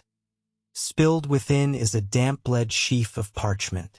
Letters in cramped humanist script list Sereo, Duarte, Lopo, next to weights of resin and mira. The ink feathered long ago, but those Iberian names remain legible. Paleographers still debate if they belong to licensed spice factors or rogue corsairs, each camp citing subtle penstrokes as evidence. You tuck the parchment back, ethics winning by a hair. Outside, the camel nudges a broken astrolabe half buried in scree. This reedy, the star wheel that tracks Polaris, lies twisted. Fascinating quirk. Instead of a fleur-de-lis pointer, the instrument's north index is tipped with a tiny incense burner motif. Meta-commentary in bronze. Some sailor really bought into the legend. Wind rises, dusting horizon pink. You crest a ridge and spy a cluster of mud-brick domes. A modern Bedouin encampment. No lantern glow yet, but smoke threads twist from goat hair chimneys. You tie the camel, approach on foot. A chorus of dogs announces you, tails whirling. A white-bearded elder steps from the nearest dome, lantern held high. You greet him in Arabic. He answers with a polished Portuguese, bom dia, then laughs at your surprise. Turns out his grandmother's grandmother married a castaway from a carrack wrecked on Ras Madraka. Oral historians adore such lineages. Linguists haggle over phonetic fossils in tribal dialects. You just enjoy the elder's accent-curling consonants like his pipe smoke. He invites you inside for coffee dark as obsidian, brewed with cardamom and, yes, pinches of low-grade frankincense. Mainstream medical journals still squabble about resin's gastro effects. Locals swear it soothes ulcers better than any clinic pill. You sip, feel stomach knots relax. Around the hearth, the elder unfurls a goatskin map drawn in red earth pigment. He taps a faded star marking the approximate site of Ubar. Great-grandfather walked there, he claims. Saw pillars taller than date palms, but the ground ate them. You mention the storm vault, the resin marsh, the collapse sigh you've heard in slow motion. He nods unfazed, as if your details merely color a tale he already counts as inheritance. He then points west to a wavy line annotated with Lusitanian script. Rota dos Fumadores, Path of the Smokers. According to the elder, Portuguese mapmakers believed Ubar smoke plumes could guide caravans like lighthouse beams, and drafted this smoke lane onto charts shipped back to Goa and, eventually, Lisbon. Maritime archives document two such sketches, dismissed by scholars as fancy. Yet the elder's goatskin duplicates the same curve, down to a kink where a present-day ridge throws mirages like flickering cinders. Coincidence? Cartography conferences will bristle. He gifts you a data point of folk science. Traders judge distance to Ubar by the scent threshold. You'd first smell resin on a cool dawn breeze roughly 8 camel hours away. Olfactory navigation. Sensory historians champion this anecdote. Analytical chemists beg for volatile compound charts the desert won't provide. At dusk, the elder's son sets a pot of hare stew seasoned with wild safflower. Over dinner, he asks about the brass sun drum hanging from your pack. You tap it, the note rings. The young man grins, retrieves a similar disc made of tin. They use them as wind alarms for goat pens. Another link, technology trickled west from Ubar ruins into shepherd toolkits, bypassing scribes entirely. Ethnographers will draft grant proposals on the spot once they hear. Night deepens. Stars whip across the velvet as earth spins under your weary feet. The elder spreads goatskins for you in a guest alcove. While the camp dozes, you lie awake cataloging rumors' migration. Ubar's pillars shrink to smoke streaks on an Iberian chart. Smoke becomes a scent trail. Scent spawns starstruck sailors. Their relics provoke arguments in conference halls. Scholars focus on texts. You now know rumor drifts equally through nostrils and taste buds, through coffee cups tinged with tree tears, through wind-tinkled goat alarms wrought from weather gauges. Pre-dawn chill wakes you. Camp bustles, women knead dough, kids chase goats beyond dune crests. You thank the family, trading a wedge of resin bread for a pouch of dried dates. Before leaving, the elder presses a folded scrap into your palm. A letter copied from a Jesuit's log circa 1580, describing a city of glass beneath waves of sand. He says Portuguese tourists occasionally pass asking to see that glass. The tribe sends them eastward on purpose. Let them chase reflections, he chuckles. Academic geographers sometimes sensationalize vitrified ruins beneath dunes. Maybe their sources drank this very coffee. You ride west, letter stowed safe. By midday, saline flats gleam ahead, merging with haze. You dismount to scan horizons with a spyglass. To the north, a mirage of crenellations warps in heat shimmer. You know better than to chase illusions, but mirages can mirror real shapes beyond curvature. You mark bearing, then shade the spyglass lens with your hand, discovering faint white flecks, tents of a coastal caravan just cresting the horizon. Their line points towards Sur, a port Portuguese pilots frequented. You angle to intercept. 2 hours later, you meet the caravan. Omani traders driving dromedaries laced with cowrie shell tassels. They trade sharkskin drums for inland saffron. Their leader, a wiry woman named Salma, claims she once saw a European chart labeling the stretch veil of hidden perfumes. She sketches the odd glyphs with a stick in sand. Dutch letters. She hands you a wood chip carved with latitude notches and a faint tulip emblem, the Dutch East India Company's mark.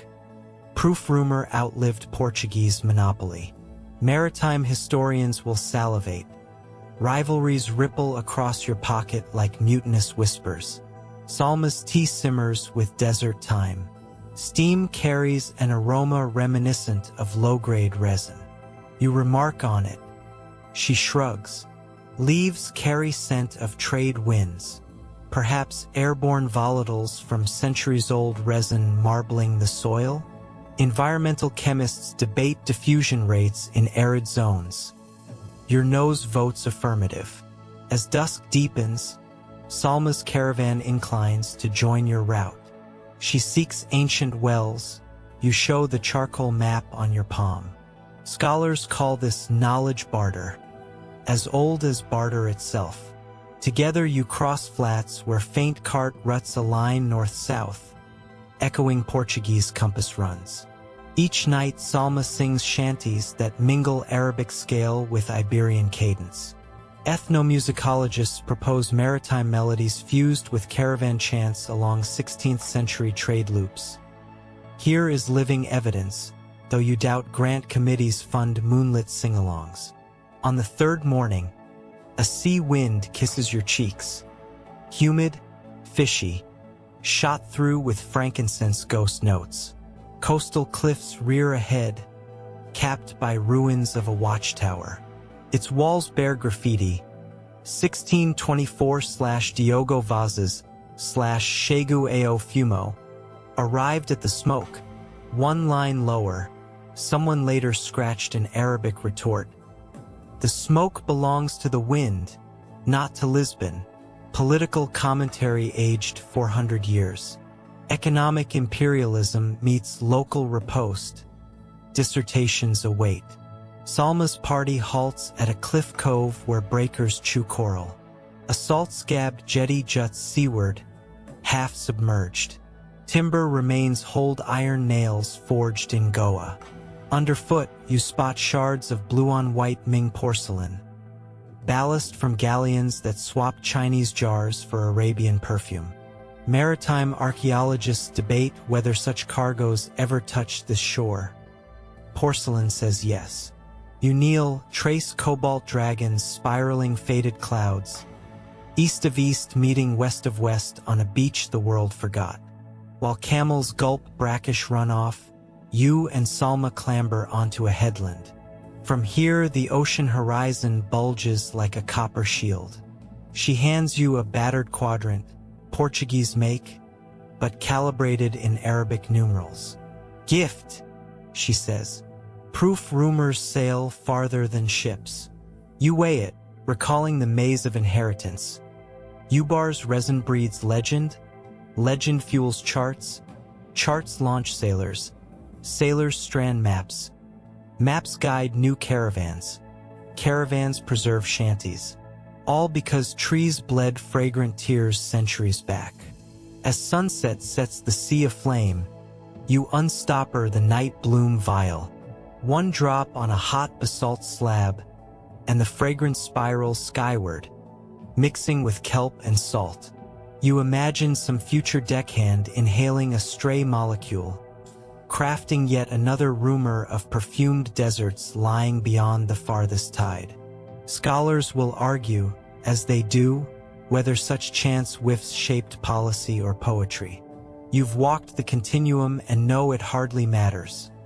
Once a scent catches ride on story, both become immortal, tangling fact and fancy until debate itself becomes a tributary of history. Salma beckons. Tide demands departure. You pocket the quadrant. ready to walk rumor's tale 1 sea mile farther. Behind, dunes cradle Ubar's crumbling bones. Ahead, waves carry gossip to whichever port craves mystery next. You step forward, thinking of coin in wadi, mirror on cart track, goatskin smoke map, coral gnaw jetty. Mapmakers jot dashed lines where certainty fails. Those dashes are the true lanes, filled by travelers willing to lean into mirages and sniff the wind. You are, without doubt, one of them now. At sunrise, you and Salma's caravan climb a cliff path scratched into limestone like a snake tattooing itself onto bone. The air tastes less of resin now, more of brine and distant coral. Yet even here, that perfumed ghost lingers, as if frankincense molecules carry their own survival packs. Below, your camel snorts at salt-tolerant shrubs while gulls will overhead, squawking commentary the way scholars footnote each other's arguments. Loud, circular, and convinced of their own authority. The cliff trail switchbacks past outcrops where centuries of sailors left signatures. Initials gouged with dirks, dates inked in coal tar, tiny crosses of Portuguese style, and a single lotus blossom etched by who knows which Ming sailor marooned long enough to practice calligraphy on a day nobody counted as profitable. Epigraphers argue whether such marks constitute historical documents or idle graffiti. You run fingers over one date, 1545, and decide it's both. A love letter to self-preservation and a breadcrumb for those with patience to follow. At the headland's summit stands a stone tower collapsed on itself, spiral stair now a rubble corkscrew. Yet enough of the parapet remains for a vantage. You scan the coast. To the north, purling dows pull like stitches through glitter cloth. To the south, red cliffs fade into haze. Salma points seaward where a faint outline breaches the horizon. Sail, lateen-rigged. "Moskate run," she says. Her eyes glitter. Trade means stories, and stories mean bargaining chips. By noon, the caravan reaches a dusty track that angles inland toward a walled village named Kerbet al-Bahar. Its outer ramparts date to the Yoruba dynasty, coral rag bricks mortared with crushed seashells. Yet the village's central plaza hosts a more anachronistic object. A bronze astrolabe as tall as a child, mounted on a plinth. Sunlight spears its reedy, making star pointers glow. A plaque claims the instrument was dredged from Ship of Smoke, a supposed Portuguese caravel lost nearby.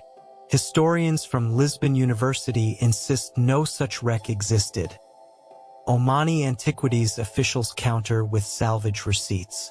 Debate rages among conferences and coffee houses. You circle the device, noting one pointer molded into a stylized incense tree. Somebody went to great lengths to brand navigation with perfumery. In Kerbets, can you trade Portuguese coin and broken porcelain for fresh water and goat stew? The Khan's proprietor, a plump woman named Asha with henna-kissed fingertips, asks to see the quadrant Salma gave you. She weighs it, grins. "Better than compass in sandstorm," she claims, then stamps a wax seal on a parchment voucher insisting you borrowed the device from her inn. Insurance against trouble, she winks. Bureaucracy, it seems, spreads like desert lavender, everywhere and slightly medicinal. Evening draws you into the inn's common room, where sailors, pearl divers, and date farm factors lounge on woven mats. A traveling storyteller unrolls a painted scroll depicting Atlantis of the sands. He narrates in a sing-song blend of Arabic and Portuguese. Giants build pillars, gods bury city, smoke still rises. His prop, an hourglass filled with powdered frankincense, makes dust motes shimmer in lamplight each time he flips it. Children gasp. Jaded traders sip kawa but lean in. Sociology professors would call this myth persistence via commodity fetishization. You call it a bedtime story catching new currency. Later, in a corner, you eavesdrop on a low-voiced debate between a British surveyor named Barnaby and an Indian oceanographer named Dr. Rao. Barnaby waves a leather folio bulging with compass sketches, insisting that magnetometer anomalies north of the Kara Range correspond to buried citadels. Rao retorts that subsurface iron nodules skew readings. Instruments lie. Both agree on one thing. No modern expedition has yet matched the triangulation diaries of a certain Captain Charles Scott Jones, whose 1907 trek plotted stone circles aligned like a camel spine, but lost its way after a sandstorm. The diaries vanished, rumored to sit locked in a London club. Barnaby vows to find them. Rao snorts, citing colonial hubris. You sip coffee, filing away names. Fodder for the archive hunters who will someday hound you for leads. At dawn, Barnaby hires Salma's camels to haul his magnetometer rig. He invites you along, extra hands, extra anecdotes. Salma agrees. Science pays in silver. Stories pay in odds and ends. The caravan grows into a polymath parade. Barnaby with brass dials, Dr. Rao with core sampling tubes. She decided to tag along to fact-check. Salma singing, you juggling quadrant, night bloom vial, and a handful of scholar disputes like flaming torches. Heading inland, you traverse gravel plains splashed with hematite pebbles. Desert varnish. Rao explains. Manganese oxide patina that darkens under sun. Rock art appears on boulders. Stick camels, spiral suns. A frankincense tree with tears portrayed as falling stars. Petroglyph scholars currently feud over whether such dots symbolize resin or rain. You photograph them, stoking future arguments. 3 days in, Barnaby's magnetometer spazzes. Needles whirl, locking east. He plants a marker, begins a trench. Beneath 12 inches of packed gravel emerges a stone circle 20 meters wide. Each stone bears a carved depression, once holding wooden beams radiating like spokes. Rao hypothesizes a water wheel frame. Barnaby champions giant compass rows. You notice resin streaks on stone edges. Sap dripped here too. Salma proposes a scent compass. Beams coated with varying resin grades so caravans sniff direction. The others laugh, but your nose catches faint pine citrus even after centuries. Ethnochemistry labs will need to weigh in. Excavation reveals iron rings anchored to stones. Tie points for pack animals? Or for swinging beams? The site yields a fragment of Roman amphora stamped with a vine motif, a Gujarati cowrie necklace bead, and a copper coin of the Tang era. Finds jumble chronology like shuffled cards. Barnaby groans. Rao beams, theorizing multispectral trade hubs. That night debates blaze hotter than the cooking fire. You add kerosene, mention the Snake Eye cistern map. Barnaby scoffs. Rao demands to see. She pores over your charcoal palm scribble, then overlays transparent film from her coordinates. Jaws drop. Several points overlap known subrogation lines. Collaboration ignites. By week's end, you reach a cluster of mounds flagged by Barnaby's readings. Digging unveils mud brick foundations and a mosaic floor depicting a sailing dhow flanked by incense trees. Cross-genre iconography seldom recorded. Dr. Rao chips a floor tessera for lab dating. Salma tastes the dust. Sweet, like old smoke, she declares. Sensory archaeology in action. While trenches deepen, word spreads. A government inspector arrives, clipboard in hand, touting permit laws. Salma negotiates with resin bread and goat cheese. Regulation softens. Yet tensions simmer. Who owns memory? Barnaby asserts scholarly primacy. Salma counters with ancestral claim. Rao brandishes maritime logs citing Indian Ocean trade collectives. You mediate by lighting a sliver of night bloom resin, letting its cool mint accord calm nerves. The inspector smiles, pockets a chip for home altar. Even bureaucracy succumbs to perfume. One evening, a dust devil barrels through camp, flinging excavation notes. Barnaby's folio sails into the desert. You sprint, quadrant banging hip, pluck pages from air. One sheet flutters farther, lands in a dune hollow lined with glazed sandstone. You chase, stumble into an entrance of a buried tunnel lined with that familiar desert glaze mortar. Inside, lantern light reveals crates stenciled with faded Portuguese crosses, ship stores hauled inland, maybe by the same lost caravans. Crate lids bear burned lettering, peso, 50 kilograms resina/dest, ormus. Inside, clumped resin bricks aged to amberglass, archaeological jackpot and chemical time capsule. Camp crowds the tunnel, eyes flickering like torches. Inspector tallies artifacts. Barnaby sketches fervently. Rao tags samples. Salma hums a caravan lullaby. Arguments pause, replaced by shared astonishment. For a heartbeat, scholarship, folklore, economics, and survival align. One fragrant epiphany. You recall the Queen's words, "Smoke travels farther than sand." Here is proof. Resin outlived caravans, temples, empires, and even its own myth, waiting to be re-inhaled by new nostrils. Later, alone by the fire, you flip the Jesuit scrap the elder gave you.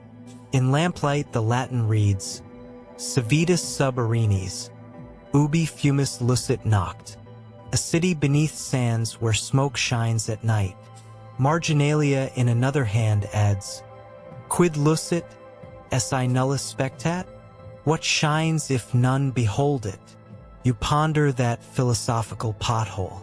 Maybe Ubar's glow persists only because dreamers like Barnaby, Salma, Rao, and you keep poking at its embers, refusing to let the perfume disperse unnoticed. Dawn again, excavations scheduled, permits pending, funding sharks circling. Barnaby drafts grant abstracts. Rao emails core scans via satellite dish. Salma tallies caravan fees. You receive an offer, official expedition chronicler. Smithsonian wants personal notes. University of Coimbra dangles visiting fellowship. Gulf Heritage Fund offers consultancy. Each promises prestige. Each demands a slice of narrative. You weigh quadrant in hand, sniff night bloom vial. The story is still moving like smoke. Anchor it too soon and you petrify the scent. You thank them, decline politely. I'm still following the map. Barnaby rolls eyes. Rao nods. She understands wanderlust. Salma just laughs. More sand. More smells ahead. You refill water skins, pocket a Portuguese coin, call it travel allowance, and mount the camel. As hooves drum toward new horizons, camp diminishes behind, busy converting legend to ledger. Westward, sky vaults cobalt, dunes shimmer pewter. You pass a stray will hub shaped like Portuguese craftsmanship, half buried, rim encrusted with resin dust. You spin it, watch it wobble, imagine cart tracks ghosting in moonlight. Scholars will debate if wheels truly crossed the empty quarter. You've rolled one yourself. Evidence, yes, yet still a mirage until belief catches up. Truth often arrives on camelback, one squeaky sandal at a time. By sunset you crest a ridge and spot faint smoke plumes far ahead. Another encampment, another possible well, another batch of questions older than any answer. Resin tang rides the breeze, subtle but sure. You smile. Rumor road resumes. Pressing a palm over the guild mark still faint on your skin. You whisper, lead on, fragrant city. Footprints in sand record the journey, but scent writes it into air. Ink that refuses to settle. You return to Ubar one last time, not alone, but with the thunder rumble of rotor blades overhead and a convoy of four-wheel drives below. Modernity rolling in on turbines and radial tires to pry open what rumor and camel steps first revealed. You sit in the back of a dust-streaked Land Cruiser, headset crackling as a pilot radios grid coordinates. The archaeologists to either side of you clutch tablets instead of wax boards, but their eyes carry the same greedy twinkle you saw in the Queen's accountants. The thrill of quantifying the unquantifiable. The first drone pass schemes the dunes, LiDAR painting neon topography on your colleagues' screens. Valleys appear where you once camped. Phantom streets etch the sand like sepia X-rays. You lean over a monitor and point. That's the resin marsh. The operator blinks. He's been calling it anomalous reflective surface. Different era, same confusion. Ground-penetrating radar teams deploy next. Antenna sleds glide across the flats, chirping electromagnetic lullabies. Lines spike whenever subsurface density shifts. From sandstone colonnades, from resin bricks fused into amber concrete, from hollow cistern throats you drank out of just weeks ago. A geophysicist explains dielectric constants in a jittery stream of jargon. You nod politely, remembering how divining rods once crossed in your hands, no algorithm required. Historians still debate whether intuition or instrumentation finds water best. Today you watch both predispositions throw evidence onto the same composite map. By mid-morning the dig flags flutter, a candy-striped forest demarcating trenches. You guide Dr. Rao to the vault entrance she'd only seen in your notes. She gasps at the desert glaze mortar, calls for portable XRF. Within minutes, her screen reports lime, quartz, and traces of cactus polysaccharides. So your hearsay about glass mortar graduates to peer-reviewable dataset. The mainstream knowledge point drops in her field journal. Arabian engineers practiced proto-geopolymer chemistry centuries before Roman pozzolana. Yet already another chemist shakes his head. Instrument drift, he mutters. Academic skirmish cued. Meanwhile, Barnaby's magnetometer needle pirouettes over the Portuguese crates you stumbled into. Conservators in Tyvek suits photograph each lid, log each iron nail orientation, then spritz everything with consolidant like chef's misting pastry. A curator from Lisbon fumes export law tangle, while an Omani heritage officer grins. The crates never left Dhofar, therefore belong to Oman. Lawyers on standby will duel via satellite tomorrow. You watch, half amused, half exasperated. Even dead resin sparks living turf wars. A field school cohort clears debris from the procession avenue. They unveil those tilt sticks you found, the inverted seismographs, some still packed with chalk. A grad student tilts one, powder spills. The supervisor shouts, notebooks scramble, cameras click. Journal abstract born, early Arabic tilt indicators. Seismologists will duel over whether the devices truly predate Chinese bowl seismometers. You can already hear conference coffee murmurs. Past noon, an excavator bucket, delicately managed, lifts collapsed roof slabs from a residential court. Underneath waits the kid-sized bread oven with ochre handprints. Assyrian restoration expert squeals, recognizing identical prints in Palmyra. She proposes an artisan diaspora during late Roman upheavals. Another scholar counters with independent invention. Evidence circumstantial, he warns. The debate hovers like a dust mote. Nobody resolves it. Everybody publishes. Your own artifact tote emerges for catalog check-in. The brass sun drum, the quadrant, the rosewater vial, the perfectly legal single shard of Ming dragon glaze. The registrar demands provenance. You recite coordinates, witnesses, context, and mood of camel at time of find. Paperwork multiplies like date weevils. Still, each line cements anecdote into archive marble.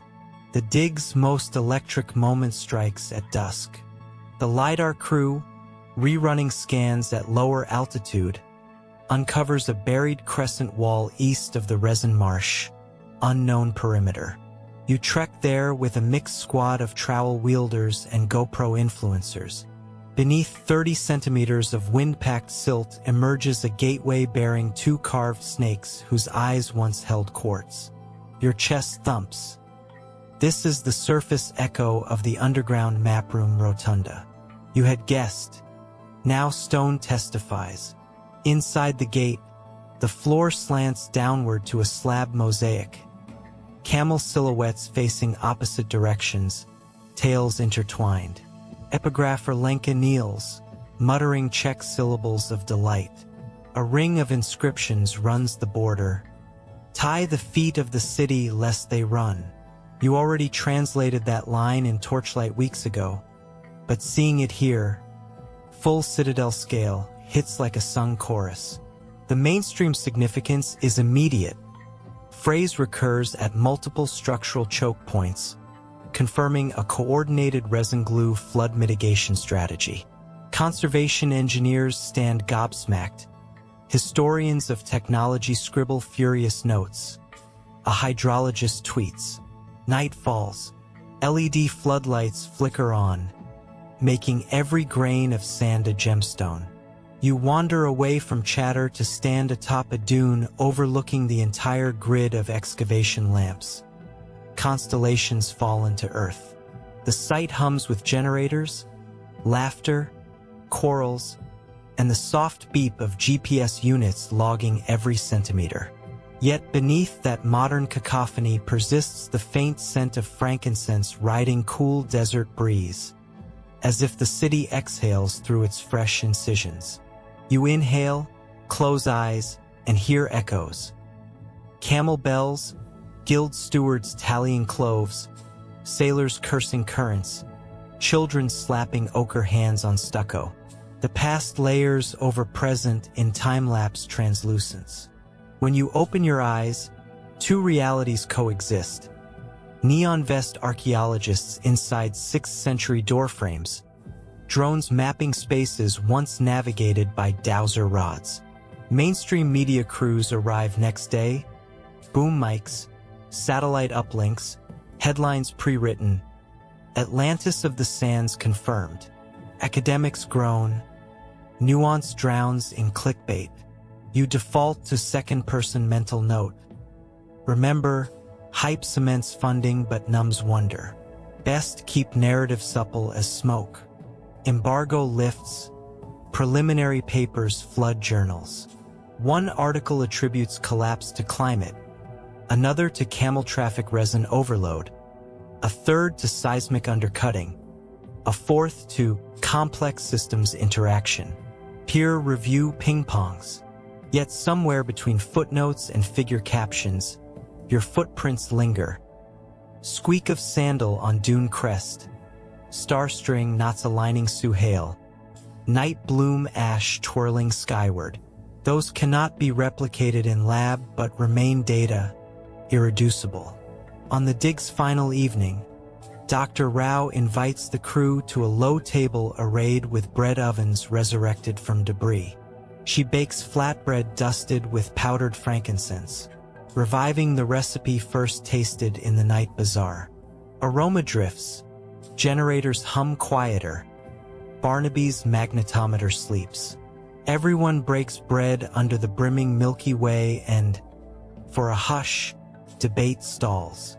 The city that glued itself shut now opens its story loaf by loaf. You pocket one wedge, wrap it in parchment, and label, sample #infinity, narrative energy. Archivists will groan. But the wedge isn't for them. It's a reminder that every citation once smelled like dinner, every dataset once twinkled under lamps, every empire once tipped in slow motion. When morning trucks whisk crates to museums, you saddle the camel, yes, the same patient beast, now a seasoned postdoc, and ride toward the horizon-lit coral by first light. Instruments beep farewell. Someone shouts about final signatures. You wave, inhaling one last lungful of perfumed city breath. Behind, wind lifts a swirl of dust, freshly disturbed, newly catalogued. Ahead, dunes rearrange themselves yet again, as they have each night since resin first dripped on camel hoof. You guide your mount by instinct older than GPS, star strings still coiled in pocket. Stories travel east to west, sand to surf, because travelers refuse to let them congeal. You twirl the night bloom vial, hear liquid lap glass, and whisper into warming air. Onward, before the scent fades. The sand cools, and every rustle settles into hush. Your camel folds beside you like a slow-breathing armchair. Distant dig lamps dim one by one, mirroring the stars they tried so hard to outshine. Let the day's chatter drift away. Leave grant forms, laser scans, and coin disputes to tomorrow's sun. In this gentle dark, it's just you and a sky spilled with silver dust. Feel how each breath lengthens, how shoulders unclench beneath the night's soft quilt. Imagine resin smoke curling from a tiny brazier, tracing lazy spirals until it blurs into the Milky Way. The dunes, once so loud with history, inhale deeply and exhale a lullaby of silence. Even debate sleeps now. Footnotes curl like kittens and dream. Let your thoughts loosen, slew off like warm sand slipping between open fingers. You're floating, weightless as desert haze at dawn, hearing only the faint, steady heartbeat of the earth beneath your bedroll. The story can wait. For now, close your eyes. Let starlight fade to dreamlight. Let camel breath sink with your own. A final whisper. The city rests, the dunes keep watch, and you are exactly where every map wanted you to be, all the way at calm. Good night, traveler, and may your dreams carry just a hint of frankincense on their breeze.